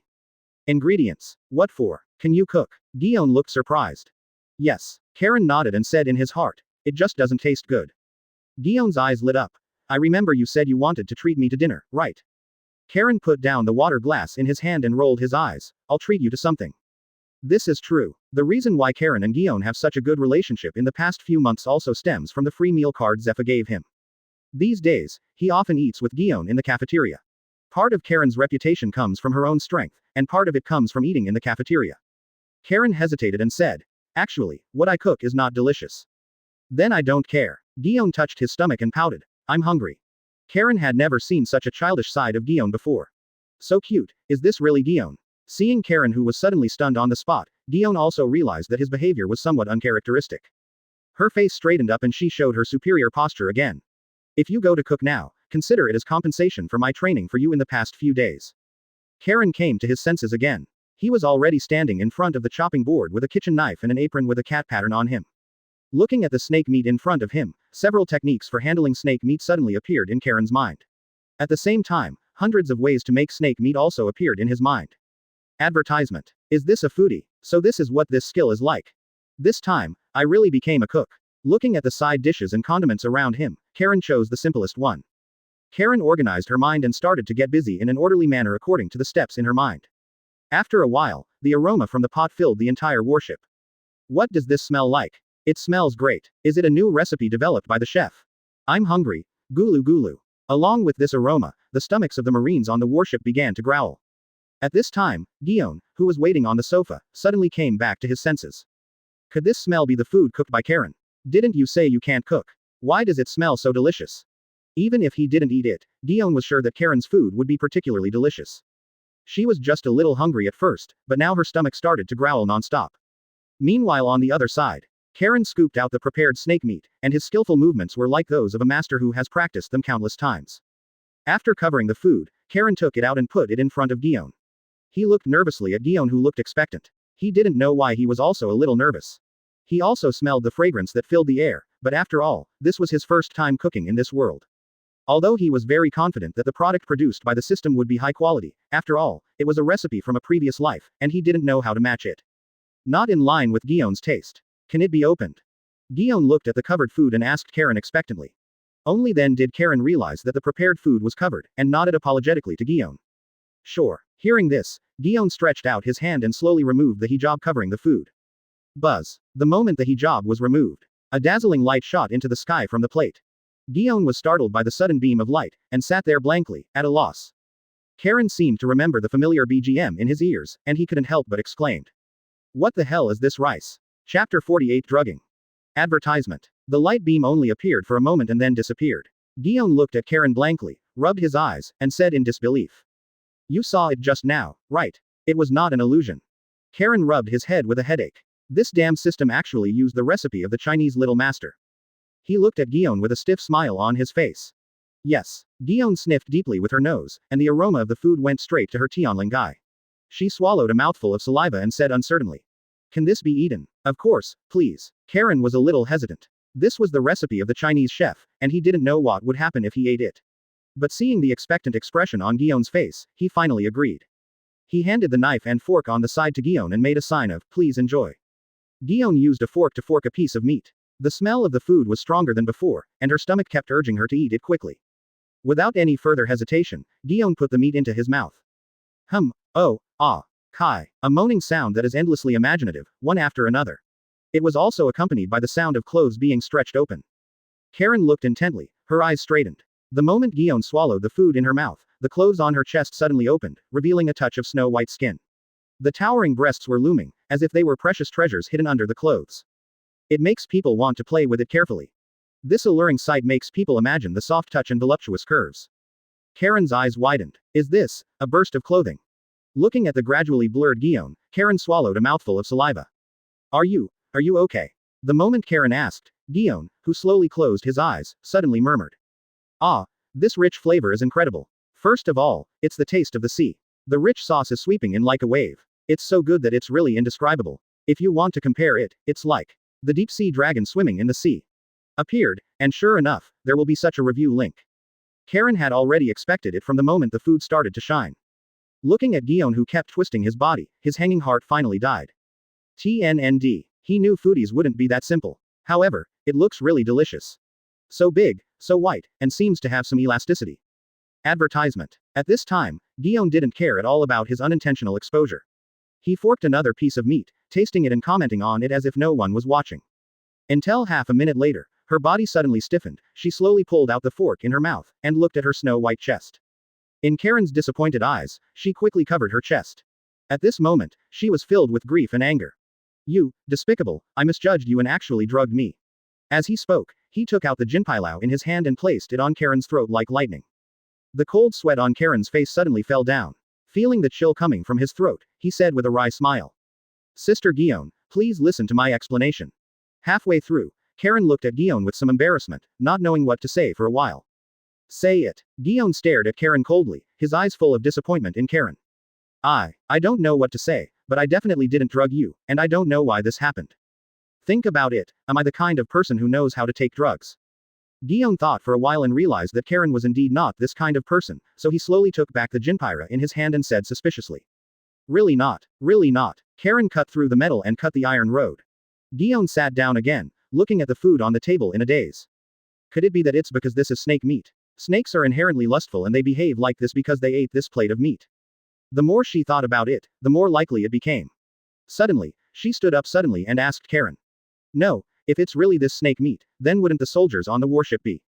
Before she could finish speaking, a series of rapid footsteps came from outside the room. This is it. The smell comes from here. Hey, don't go in, this seems to be Colonel Cullen's room. Dong dong dong. There was a rapid knock on the door. Karen and Guon looked at each other, watching Guon sorting out the clothes on his chest. Karen opened the door. When he opened the door, to Karen's surprise, the person who came was Saxton, the chef on the warship. At this time, a group of people were following behind him, with an intoxicated expression on his face. What's the matter? You're so worried. Did you smell a strange fragrance? Saxton shouted anxiously, completely forgetting Karen's identity. Is this what you're talking about? Guon pointed to the snake meat in front of the table. Advertisement. Saxton looked at Guon. Although he was a little surprised as to why Guon was here, the next moment his eyes were attracted to the snake meat on the table. Yes, that's what it tastes like. He shouted excitedly and actually stretched out his hand to taste it. Chef Saxton. An angry shout interrupted Saxton's movements, and it was Jesse who spoke. Don't forget where this is. Saxton was startled and raised his head blankly. When he saw everyone in the room clearly, cold sweat instantly wet his body. Colonel Cullen. Karen's face was neither happy nor sad, and he nodded calmly. Come, Colonel, please listen to my explanation. This is how it is. After I finished cooking, I suddenly smelled a strong aroma of rice in the kitchen. The aroma was so fragrant. I have never smelled such a fragrance in my life. I've been looking for the fragrant smell for a long time, and finally found it here. His explanation was incoherent, and he said whatever came to mind. Please, let me taste it. I can't eat such delicious food. I am ashamed to be a chef. At this point, he burst into tears like a child. Shut up. Karen shouted to stop him. Guon was thoughtful and suddenly asked. You said you had prepared the meal. Yes. Has anyone eaten it? Yes, if someone eats it, I will. Is there any special effect after eating it? Saxton touched the back of his head and said blankly. Ah, what special effects? Karen took Guion's words and explained. Ahem, it's like taking an aphrodisiac. No. He was a little surprised by Karen's question, but still answered truthfully. The eyes Guon looked at Karen gradually became dangerous again. Karen shuddered and pretended to be calm. This food is a bit strange, you'd better not eat it. Wow. As soon as he finished speaking, Saxton started crying again, and Karen had a headache seeing this scene. Stop. Stop crying. You can eat it, but let me remind you first that this food is really weird. I will not be responsible for any problems with it. When he heard that he could eat it, Saxton stopped crying again. It's okay. Even if it's poison, I'll still take it. Chapter 49 Dance of Demons. Advertisement. Karen nodded, took out another set of knives and forks from the kitchen and handed it to Saxton. Saxton wiped the tears from the corners of his eyes. Under the expectant gazes of all Marines, he put the snake meat in front of his eyes and observed carefully. This shine, this softness, perfection. This is real food. When it was finally ready to eat, Saxton was not in a hurry to taste it. He brought the food close to his nose and inhaled deeply. This scent. Yes, that's what it smells like. Hey, are you going to eat or not? A man standing outside the door also wearing a chef's hat urged. It was obvious that he was more anxious than Saxton. Saxton ignored him. At this moment, he seemed to be possessed by a demon, blocking all outside sounds. After looking at it carefully for a while, Saxton finally put the food into his mouth quickly, chewing it gently, with an intoxicated expression on his face. In the huge room, everyone looked at Saxton blankly. The moment he swallowed, everyone present subconsciously swallowed. Oh. Bang. Suddenly, a strange sound accompanied by the sound of clothes exploding came from Saxton. Listening to this weird sound, the originally silent voice became even more silent. At this moment, under the shocked gazes of everyone, Saxton was twisting his body continuously while making unexplained moans from his mouth. No wonder he is the head chef. The chef who just urged Saxton glanced at Karen and Guon, who were thinking deeply, and sighed in his heart. With this move, who can say that the food is not delicious? I still have to practice. I just don't know when Saxton learned to burst his clothes. He is so professional. Jesse looked at this scene dumbfounded and couldn't help but asked. Is it really so delicious? Saxton seemed to hear this question. He gradually closed his eyes and seemed to savor it carefully. This is the first time I've tasted this kind of taste. This dish has unprecedented umami and warm sweetness, which makes the whole dish even more mysterious. Advertisement. The biggest feeling I have about this dish is that the fresh and fragrant sea salt combined with the soft snake meat is like a dancing elf dancing on the tip of my tongue. This taste is like countless small seafood swimming freely in the deep sea. Swim. As he spoke, he actually opened his arms and paddled them randomly, making it look like he was swimming in the sea. Seeing his exaggerated movements, everyone secretly complained in their hearts. Let me go, do you want to be so exaggerated? Even if Colonel Cullen did it himself, there is no need to be like this. I usually see you with thick eyebrows and big eyes, but I didn't expect you to have such a side. It's so disgusting. But is it really that delicious? This is the doubt of almost everyone present, that is, whether this meal is really as delicious as Saxton described. Seeing Saxton putting another fork in his mouth, screaming while eating, the chef just now couldn't help it anymore. Colonel, can you let me taste it too? His tone was pious and pleading. Karen glanced at him in surprise, then pointed at Saxton and said slowly. Look, I told you that there will be side effects after eating this meal, so you still want to take it. Want to eat? This chef has mastered the art of cooking. With such delicious food in front of you, there is no reason not to taste it. All right. Karen looked around and saw everyone looking at Saxton expectantly or strangely, and said. What about you? We want to eat too. Everyone shouted in unison, like hungry wolves who had been hungry for several days, staring at the fat meat in front of them. At this point, if they are not allowed to taste it, it will probably be difficult to end it. A person eats, and a group of people eats, so Karen took out several knives and forks from the kitchen, and in the expectant eyes of everyone, he handed the knives and forks to everyone. In that case, you all should try it. Because he is relatively good at eating, he cooks a lot of food and serves the food on a large plate, so he is not very worried about not having enough food. The hungry wolves, as soon as they took the knives and forks, quickly walked towards the food, completely ignoring dining etiquette, and began to taste it crazily. Advertisement. As a result, the room that was quiet just now began to roar with waves.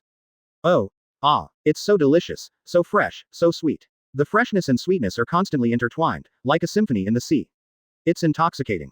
Why Why is this meat so chewy? Such good elasticity cannot be the elasticity of meat. It is obviously greasy fat, but it does not feel greasy at all. It is really surprising that there is such perfect fat. Incredible. It's so delicious, as if there are countless particles jumping alive in the mouth. It's so delicious. When the snake meat and seaweed are blended together, there seems to be a harmonious power in the sea in the mouth. It inspired new life and showed a unique new atmosphere, which is great. Guon and Karen, look at me and I look at you, their eyes filled with disbelief. At this moment, Guon was sure that Karen had not drugged him, because no medicine had such a strange effect. Is it really the charm of the food itself? Guon recalled the delicious food he tasted just now. It was undeniable that it was the most delicious food he had ever eaten in his life. Looking at the ridiculous scene in front of him, Guion's face became very ugly. The whole place has gone crazy, with all kinds of blushing screams and unbearable moans coming and going. What is even more unacceptable to Guon is that their clothes burst out, all of them exposed their breasts, and their bodies continued to twist. If it weren't for the fact that all the soldiers present were men, she would have really thought she was at a silver party. Could it be that you were like this just now? She shook her head. Although she also made various unexplained sounds, her clothes did not burst. Recalling the memory just now, she gave Karen a hard look, and then tightened her upper clothes. Although Karen prepared a lot of food, she couldn't bear them eating like this. Soon, the food was eaten away. Looking at the satisfied faces of everyone, Guon swallowed. No, what are you thinking about? Although Karen's food is delicious, the side effects are too great. Shaking his head, even if I starve to death in Guon and eat unpalatable food, I will not eat a bowl of rice from Karen. Recalling the smell of rice just now, Guon hesitated. Maybe. It doesn't matter if you eat it again. Chapter 50 I added. Advertisement. The first person to wake up was Saxton, who was tasting the food at the beginning. When he saw the colleagues shouting around him, he felt like he was struck by lightning. What's going on? Where are my clothes? Then he took off his chef hat and put it on his chest. I told you, this food is a little weird, as you can see, that's it. Karen looked at Saxton speechlessly. He's not a buddy, he's a man, who's looking at you. So Saxton pointed to the chef next to him who kept yelling. He felt like he was stuck in his throat and could not speak. Karen nodded in affirmation. This is what you want to eat. I stopped you, but I didn't. Yes, everything has nothing to do with Sir. Saxton remembered that he really insisted on eating at that time. Looking at the people making fun of him, he was very happy at this moment. Fortunately, I'm not the only one eating it. There are so many comrades accompanying me. Otherwise, Saxton trembled, stood up, and admired the scene in front of him with great interest. As Saxton woke up, more and more people began to regain consciousness. Looking at the people who were constantly swinging, they all understood what just happened without Karen's explanation. They all imitated Saxton and covered their hats in front of their bodies. Like Saxton, they quickly adjusted their mentality. Firstly, they really wanted to eat, and secondly, everyone present ate, so they didn't feel too embarrassed. As the last person woke up, they looked at each other, not knowing what to say. Did the colonel cook this meal himself? Saxton knew that Karen had asked him to prepare a lot of utensils and condiments in the morning. Yes. Karen nodded awkwardly. The colonel is truly a master of cooking. I have never eaten such delicious food, although there are some side effects. Saxton gave a thumbs up and praised. Karen touched her nose and said with a smile, although the food is delicious, it is not suitable for eating. What did the colonel say? Since the food is delicious, it must be suitable for eating. The worst is that one person can eat it secretly. Saxton retorted, giving Karen an idea. Advertisement. Stealing food. So exciting. Karen didn't know what she was thinking of. Her eyes wandered over Guon for a moment. Guon glared at Karen fiercely, and then said, okay, now that you've finished tasting, you all can go back. Saxton did not move, but looked at Karen with a troubled expression, and said with some embarrassment. Colonel, I wonder if I would be lucky enough to be your disciple and learn your cooking skills. As if he felt that his request was too abrupt, he added. As long as you let me study with you, I am willing to serve you for the rest of my life. Karen shuddered when he heard this and looked at Saxton, who had a wrinkled face. He prevaricated. I don't know how to teach this. It doesn't matter, as long as you let me watch while you cook. Saxton said with excitement on his face, and the chefs who were about to leave all stopped and stared at the two of them with burning eyes. Karen touched her nose and suddenly had an idea. She looked confused. Actually, I don't know how to cook at all. It's true, if he didn't have the skill of being a gourmet, he wouldn't even try it. But you just. Saxton pointed to the licked clean plate and asked, the food just now was obviously delicious. Karen's face straightened up and she asked in a deep voice, how many years have you been cooking? More than 20 years ago. Since you have been cooking for more than 20 years, have you ever heard of any rice that has this effect? Saxton was silent for a moment, recalling it carefully in his mind. He had never heard of such a strange thing, let alone seeing it. So, he shook his head. I've never seen it before. Isn't this a new cuisine invented by the colonel? New cuisine. Do you believe this? How old am I? Even if I were a genius, I wouldn't be able to cook such a meal. After speaking, without waiting for Saxton to retort, Karen continued. Actually, the reason why this happens is because I added. It's because I added the ability of the devil fruit. Devil fruit. Saxton was stunned, and instantly understood why he acted so strangely after eating. Is this so? Of course, otherwise how can I explain why you behaved so strangely after eating? Advertisement. Karen remained calm. At this moment, he was very glad that he had made up the yan fruit. Actually, I am a user with the power of the word fruit. Everyone in the Marine headquarters knows that I just used the devil fruit, which is why you are like this. Really? Saxton looked at Karen suspiciously, feeling that something was wrong. Yes, Karen is indeed a person with the ability to speak fruit. Guon said suddenly from the side. Is that so? Saxton looked disappointed, then lowered his head and slowly left Karen's room. Wait, Karen suddenly said, pointing to the rags of clothes on the floor. Take your clothes away. So, everyone turned around and cleaned Karen's room, even washing the empty dishes. After packing everything, they left Karen's room one by one, shirtless, and tiptoed to go to the military supply office and get some clothes. Under the blue sky and white clouds, a seagull sometimes appears on the bow of the boat, sometimes swooping down to catch fish. At this time, the sea was calm and the sunlight was shining on the sea. The waves were sparkling, shining with golden light, like a dream, and it was really beautiful. At this moment, a voice called out to everyone who was walking cautiously. Hey, what's going on? Where are your clothes? A soldier patrolling the deck blocked everyone, looked at the people with different expressions, and asked. Everyone looked at me, but no one spoke. They really don't know what to say. They can't say that clothes are just for food. Thinking of the scene that just happened, he could only feel lucky. Fortunately, everyone present ate it. Otherwise, we were training just now, and all our clothes were blown away by the sea breeze. Jesse randomly made an excuse to send the soldiers in front of him away. Really? What a coincidence. Not a single thing was left. The patrolling soldiers looked at everyone suspiciously. Saxton suddenly raised his head and looked at the soldier in front of him. What's wrong with you? Don't you recognize me? Chef Saxton. Everyone who ate on this warship knew Saxton, and the patrol soldiers naturally knew him too. He looked carefully and found that more than half of the 10 or so people were chefs. Therefore, this made his doubts even greater. Chef training. Do you think I believe it or not? I remember that there was only one room for Colonel Cullen in that place, right? He looked at the location where the visitor came out and the twitchy expressions of everyone, and made a bold guess in his mind. I didn't expect Colonel Cullen to have such a hobby.